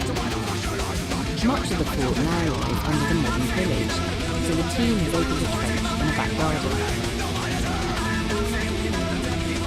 They've revealed a number of the cavalry fort's buildings and are beginning to understand the fort's layout. But they're also starting to find small clues that can tell them more about where the men who lived here came from. DIG's co-director Duncan Sayer is examining an intriguing piece of pottery the team has found. Under this bucket, we have a vaulting tube. This would have been a much larger object that comes around here somewhere. There's a tube on one end, and then it has a socket on the other. And you can see on this here, it just has slightly more of a curve on this side than it does on this side. So when you put lots and lots and lots and lots of those together, then it creates an arch. What's quite nice about this is these things are seen only in North Africa and at Chester's Roman fort. And that's really interesting because the Spanish cavalry came here first and then they moved on to Chester's. And so somewhere there would be these gently domed buildings, which is, I think, quite nice and would have looked really quite exotic and even out of place in rural Lancashire. This fort was first manned by a Spanish cavalry regiment who must have brought this exotic architecture with them. Cavalrymen were recruited from conquered tribes across the Roman Empire, from places like France, Spain, the Netherlands, Eastern Europe, Syria and North Africa. But as well as finding clues about who these men were, the team is also finding incredible personal artefacts that give us a glimpse into daily life here. While they take a break, Duncan Sayer is meeting find specialist Justine Biddle to examine some of the most recently discovered objects. What is this, Justine? So this is what's known as a terret ring that would be part of our horse's bridle fitting. Okay, so where would that fit around the... It would go on the cheek. There. Yeah, exactly there. And you'd have one part of the reins would be one part of the harness would be going back towards the head and holding the harness in position. That's really interesting. So it really gives us that evidence of ridden horses. No, absolutely. In Winchester, yeah, no, exactly. And then one of the best pieces of dating evidence on the site is just that you expect to find loads of coins, especially in military sites. It's a silver denarius of the Emperor Vespasian. It's got a dolphin and an anchor on the reverse side of it, and that was minted between 79 and 89 AD.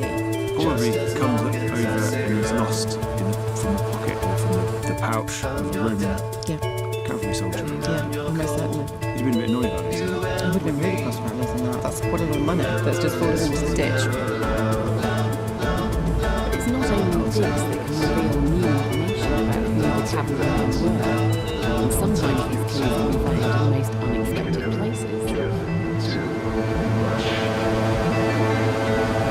This is Hexham Abbey. The original church here was one of the oldest in Britain, but I'm after something even more ancient, and that's one of the most striking traces that we have of the Roman cavalry. When the original Saxon church was built here at Hexham, much of the stone used was robbed from nearby Roman buildings. During renovation work in the 19th century, workers discovered a huge flagstone in the floor. When it was lifted, it turned out to be a Roman cavalry tombstone. To find out more about it, I'm meeting Lindsay Allison-Jones of Newcastle University. Lindsay, this is a magnificent tombstone. It's absolutely huge. Who is this we're looking at? Well, this is a man called Flavinus, who was a standard bearer in the cavalry regiment of Petriana. And you can see he's holding the standard there. So he was presumably very well known. He was high status to have something like this as his grave marker. This has been an extremely expensive gravestone. It's got an enormous amount of decoration and detail, and you can see all the detail of the horse. You can see the horse's mane. You can see all the reins and the trappings here. All those horse trappings that we find archaeologically, and yes. You know, here they are. There they are. Displayed. Yes, indeed. Yeah. Tombstones like this have been invaluable in revealing what a cavalryman looked like. They show us how things like the horse tack and the weapons were actually worn. But this tombstone can also reveal more about this particular man's identity and how cavalrymen wanted to be remembered. He's shown in heroic pose, galloping away, but poor old barbarian he's slain is not in heroic pose. He's being booted up the backside, but he's still hanging onto his sword and fighting back to the end. Being trampled underfoot. Absolutely, yes. So what do you know about this man, other than that he's obviously in the cavalry? Well, the inscription at the bottom tells us his name is Flavinus, but he's only got the one name, which suggests he's not a Roman citizen. It's possible that he came from Gaul or from Spain. And it's interesting that he's shown trampling a barbarian, but if, as you say, he may have been a Celt, he may have been a Gaul, then his family would have been barbarians just a couple of generations back. Yes, well, one man's barbarian is another man's neighbour, but this is an artistic trope. This is the way cavalrymen like to be shown. Wherever they came from, once these men were part of the Roman army, they seem to have embraced their new roles. The impression this tombstone gives is that he may have been from a noble family, and if you were a young man with heroic bent who was keen on horses, then becoming a cavalryman in the Roman army was the best way to really live your life in the Roman army. There's an element of if you can't beat them, join them, isn't there? Oh, yes. And of course he would have been very able to afford all this bling. The cavalrymen were the elite of the Roman army, and this status drew young men from across the Roman Empire, even from conquered peoples, into their ranks. And now, having seen cavalry foot depicted on a tombstone and pieces recovered archaeologically, I want to see what they looked like when the men on their horses in the black. And to do that, I'm joining Nigel, who's leading the elite riders in the show, and he's also an amateur historian of cavalry. Nigel, you've got some of the kit ready here. Talk me through it. Well, let's start with the first piece of protection. The important thing is the nail. And like most things Roman, it's not Roman. So it's been adopted from the Gallic tribes. Can I see how heavy that is? Oh, okay. Yeah. I haven't weighed it, but I think it's around 11, 12 kilos. It must be at least that. God, that's a huge weight to be carrying around before you start to load up with all the weapons themselves. Absolutely, yeah. But I mean, once it's on your body and a load is spread, you don't notice it as much. Yeah. Okay, so you're wearing 12 kilos worth of chainmail, and then you're carrying a shield as well. So that looks pretty heavy. Is quite heavy. A bit of that. Yeah. So you wear that. Oh, how do you wear that? This on? We are using these two straps. These are not correct. Yeah. Okay, no evidence for strapping like that, but because we're using modern horses and riding in a modern style, we've got to compromise. Yeah. Our best guess from all of the evidence is that actually they are holding the shield in a centre grip. Oh, right. With the reins in the same hand. Part of the problem you're getting as well is that weight means that you are always unbalanced on foot. And what we're starting to find after a couple of days is that we're all getting a lot of pressure on the right side of our groin. That's because we're counterbalancing maybe by putting more pressure on the right side of the horse. Yeah. So we're tiring our right leg more than our left leg. What the elite Roman cavalry were most famous for was their masked helmets. Many of these remarkable objects have been discovered across Europe, and these finds have provided templates for Nigel and his team's modern recreations. But archaeologists have never been sure if these elaborate helmets were just for show, or whether they could have been used in combat. Some of these helmets, like this sports helmet here, is a perfectly functioning cavalry helmet. Yeah.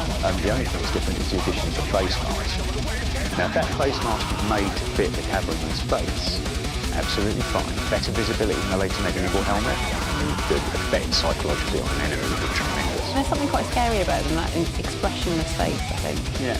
But the idea that it inhibits you so much that they're impractical for you, we'll be demonstrating that's not the case. My shoulder. Absolutely. So do you put one of these on first? Yep.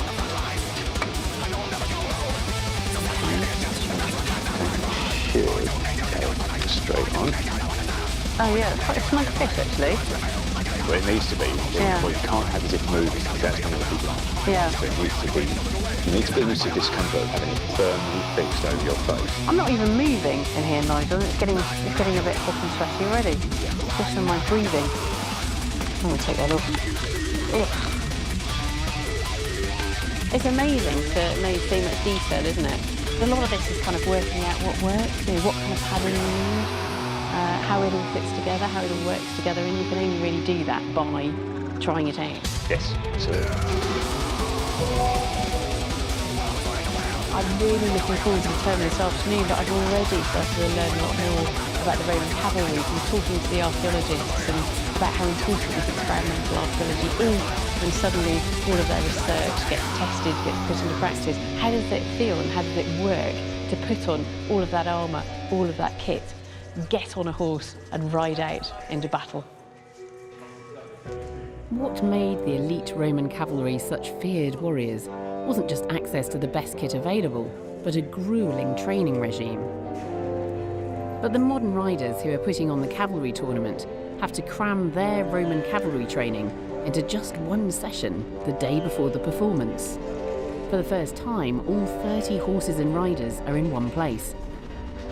They need to gel as a unit and perfect a difficult manoeuvre that's a key part of the show. This is one of the most challenging things that I've done. Technically, it's hugely difficult bringing together this number of horses and riders for the first time to try and do justice to what was an elite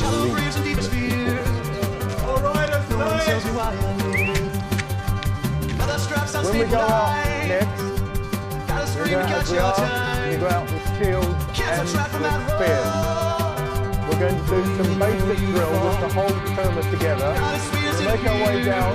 We're going to come into the arena in file, a blue file and a red file. I'm then going to take us through some basic drill around the arena, because you know it's the basis of the show this afternoon. My primary concern is always just the horses and keeping them happy and unhealthy. But also got to be aware of how hard you can push men to achieve the result. Morale is crucial. Based on ancient literature, it seems to determine the Latin retreat is one of the key thing to reflect on the person is a unit, where the whole term will ride around the arena in two ranks, a trot and a canter. It's a complex and difficult manoeuvre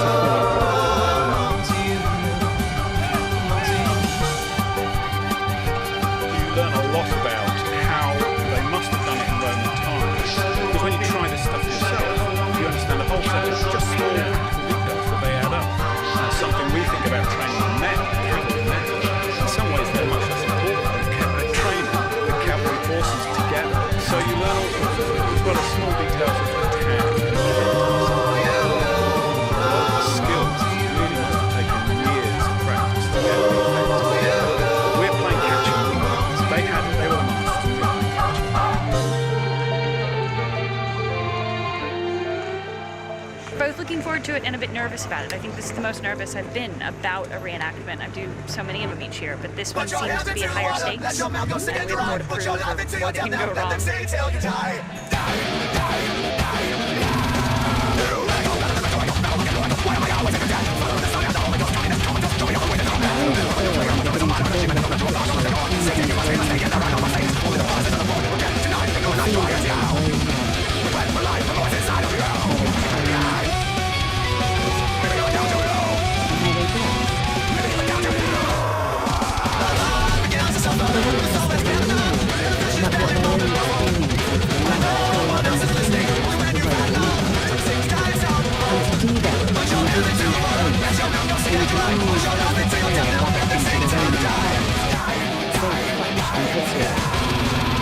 It's called Vindolanda, and it's one of the most important archaeological sites in Britain. It was a Roman military fort that was in use for centuries. In fact, there are 9 different forts here, all built for an entrepreneur.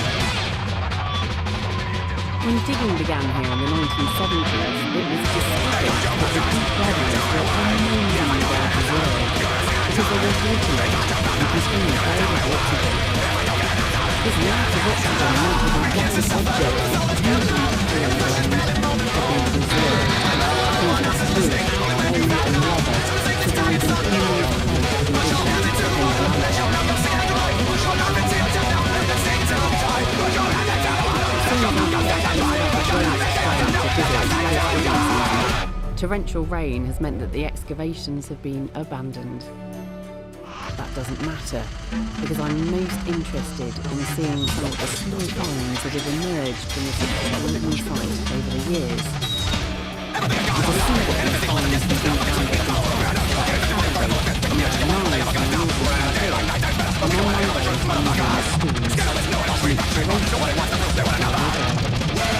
Well, it's really astonishing to the preservation of things like leather at Vindelandia. What is leather object? Well, we know about kind of looking at artificial fragments that actually come parts of shells, which is a ceremony impediment that they have essentially got sort of a big piece here, which tells us that what is here. Is it possibly the original? So that would be where the horses are would have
The Britons are unprotected by armour.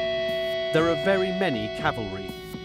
The cavalry do not use swords, nor do the wretched Britons mount in order to throw javelins.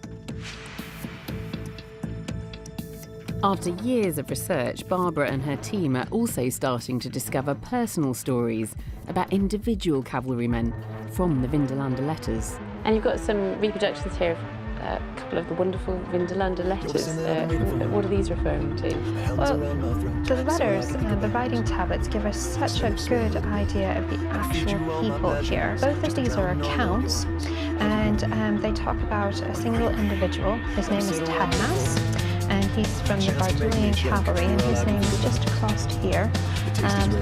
It is very difficult, but the interesting thing about this particular letter is it says Tadmas's companion. Now, that is a man, and it's just his name, so the idea is that it is the common law wife, because at this period of time, they weren't allowed to know.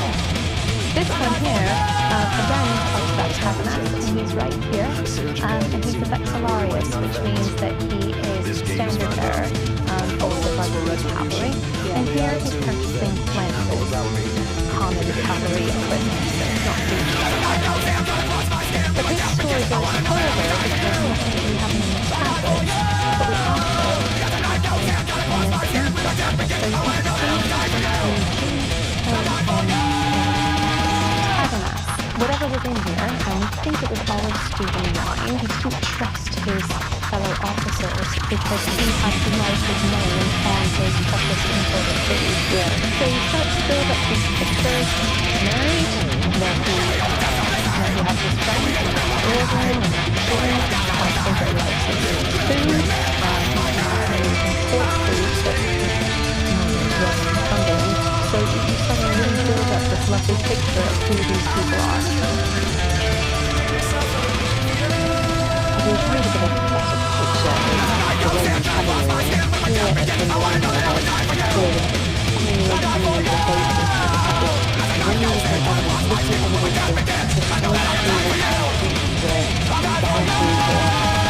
but actually we're homing right in, and we have the name of this one man who we know is the standard bearer for his troop. For much of the Roman occupation, the cavalry at places like Vindolanda were here to suppress our ancient ancestors. But over the centuries of Roman rule, that relationship evolved and they began to put down roots. 30 miles south of Hadrian's Wall, at Winchester, County Durham, archaeologists were working at the site of another cavalry fort. And they're finding evidence that it wasn't just cavalrymen living here, their families too.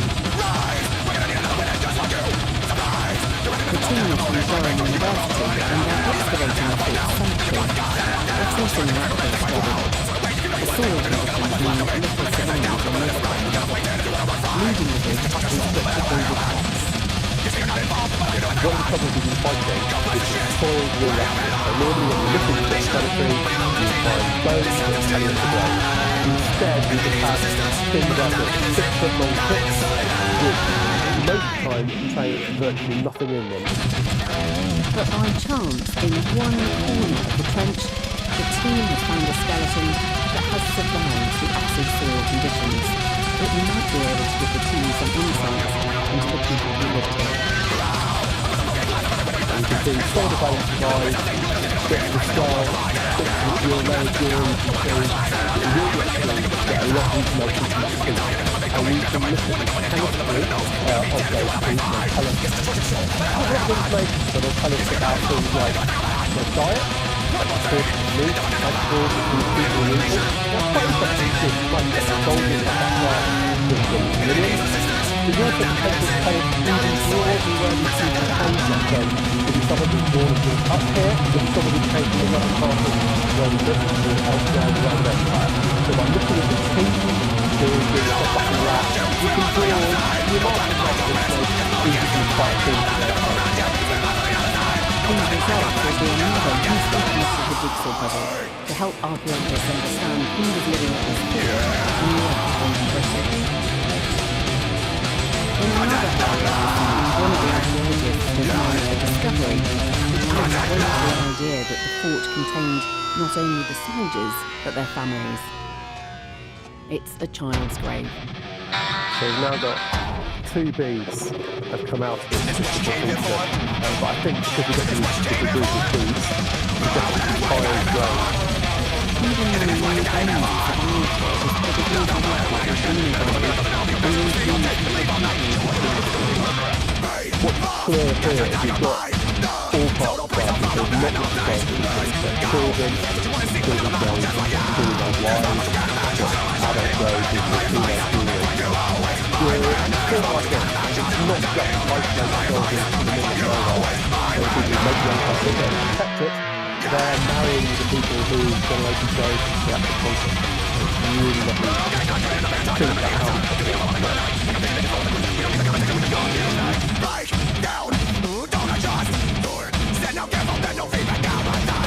In Carlisle, the family separation between men and big show.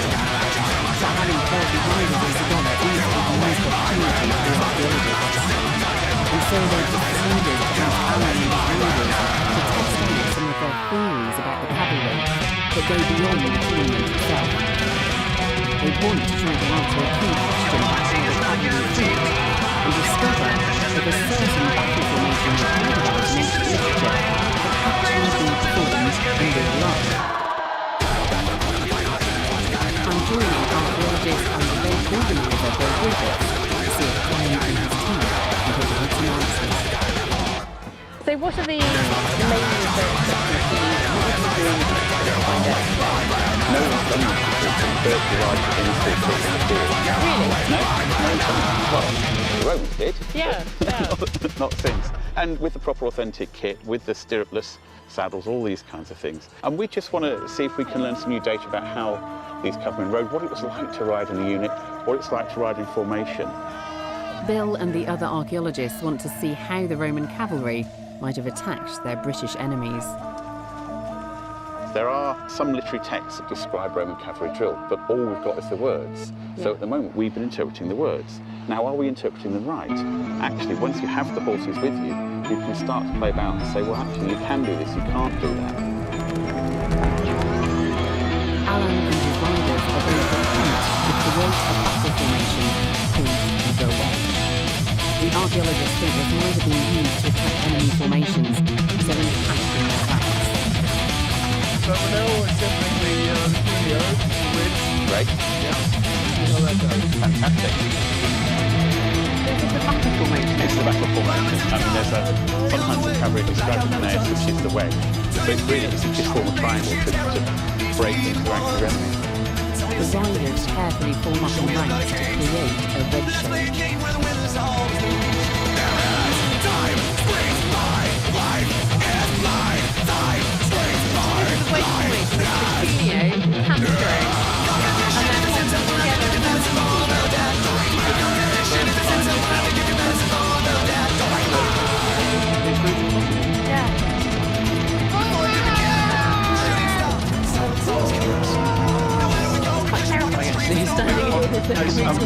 We're at the side of it. Imagine that coming straight at you. You know, that would be a terrifying sight. And you know, your first instinct is to run away.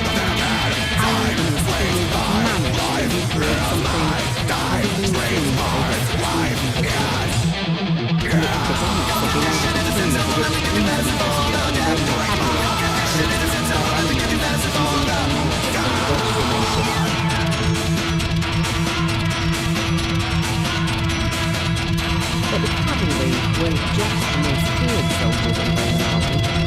From ancient literature, we also know they were the best, outstripping even the citizen soldiers of the legions.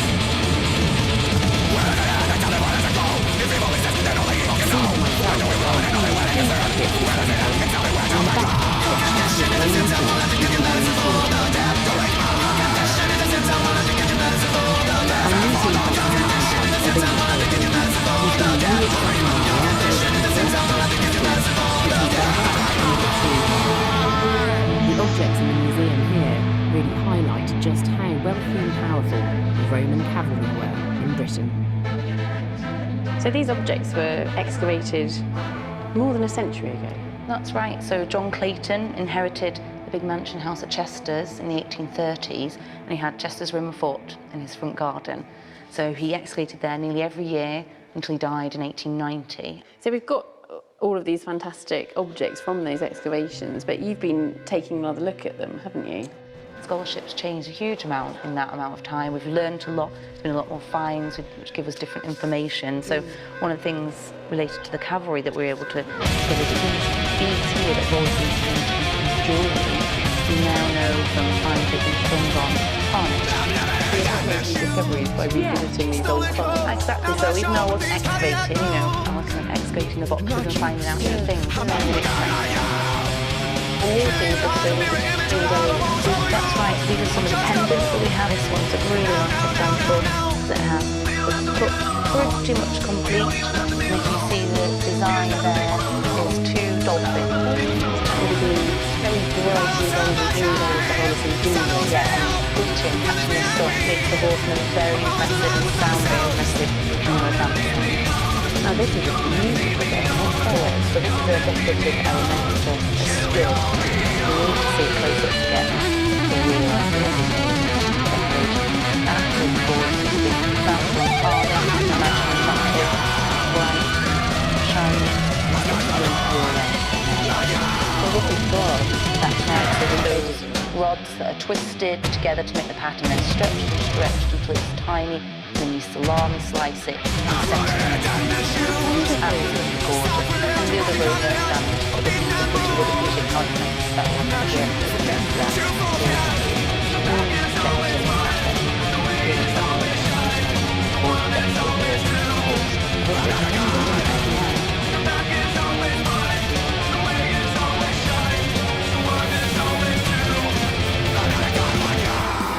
It is the afternoon of the big show in Carlisle. All the training and practice the modern riders have put in is going to be put to the test in front of a paying audience.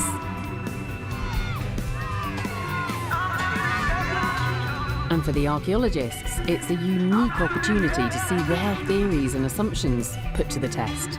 Events like this are always useful because however much theorising you do about things, once you actually see what can be done with a horse and a rider, you have a much better idea of what the ancient texts are saying. I think that's so much more valuable. Backstage, the riders are readying the horses and checking and rechecking their kit. As the audience begins to stream into the arena, I'm going behind the scenes to see the final preparations for myself. How's it going, Nigel? You nearly ready? Yeah, it's been really hard though. I think it's worth still just getting started. Haven't stopped yet, though. So we're minutes away, aren't we? Yeah, at least now. I've got to back the order.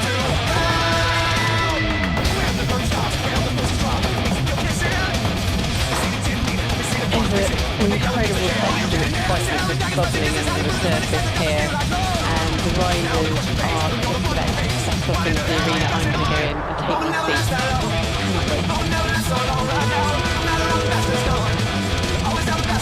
I'm going to be watching the action unfold in the company of the Griffith, who along with the other experts here, have spent years waiting for this moment. In bowling terms, these events are competitions where riders battle the day for glory and reward in front of the anchor of the crowd. And to recreate some of the atmosphere today, the crowd has been split into two teams, red and blue.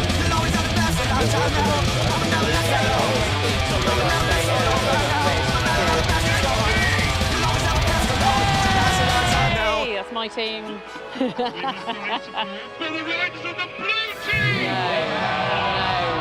definitely not. Oh, that's one for me, I think. Already in the cheers. Hey! The first part of the show sees the legionaries of the Ermine Street Guard strutting their stuff.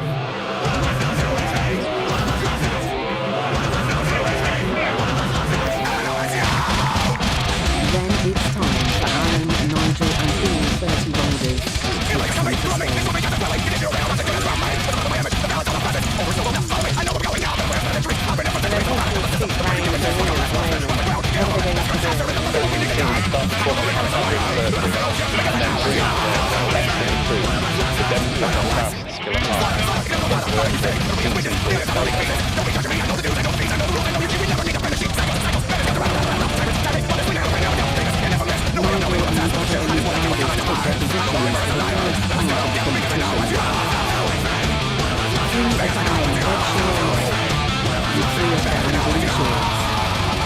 They'll try to score points for their team by putting out forward shields.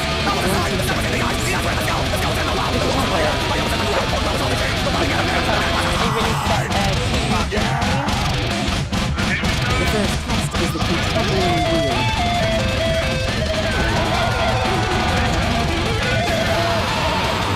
All the training and hard work has paid off, and even wearing those restricted faces, the team manages to hit their targets at speed.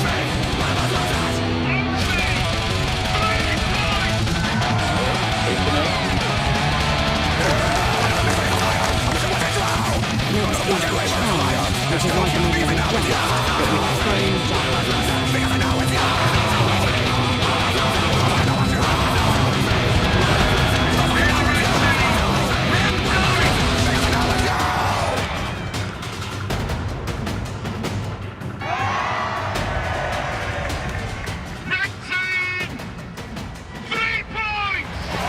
Oh, it's close.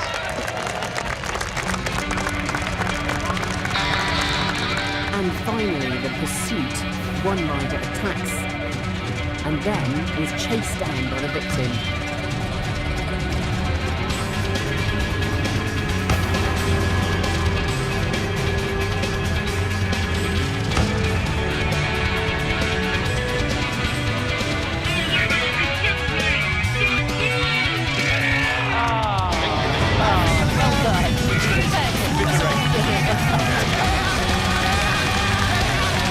And as a final sailor to the fray, the king shoots of 30 Roman cavalry riders,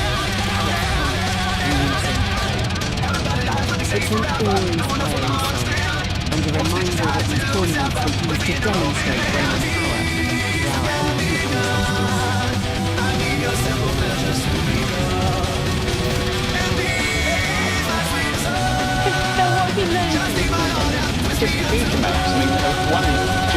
actually how relatively easy some of the drill is to install rock. How quickly we're able to pick up some of that drill. How important this training is thankful of the training of the army. There was a lot of debate, is it just return to the entrance? You can see by going through it, it's really about developing the ability of the soldiers for battle, for contact with the enemy. And also, it does give you that real sense of that imperial power and might and majesty projecting out imperial Rome.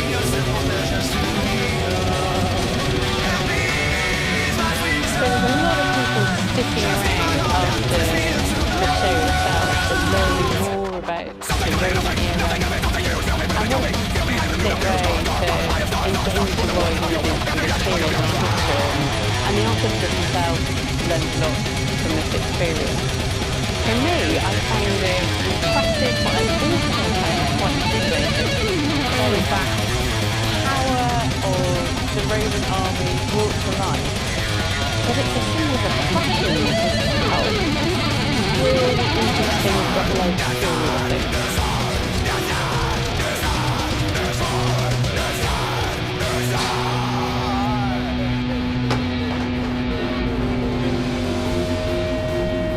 For the reenactors, archaeologists and audience alike, this has been a unique opportunity to relive something that no one's seen for over 1,600 years. This restaging of a Roman tournament has been a magnificent spectacle, but actually it's more than that, it's about research as well, because it's allowed the archaeologists to test out some of their ideas. And informing everything that's been achieved by this project has been the tireless work of historians and archaeologists at digs, museums and in the archives. Each new clue they've unearthed has helped bring the Roman cavalry back to life and returned them to their rightful place at the centre of the story of Roman Britain. But it's a process that's not over yet. Across Hadrian's Wall and beyond, new discoveries will continue to build our knowledge of these forgotten history.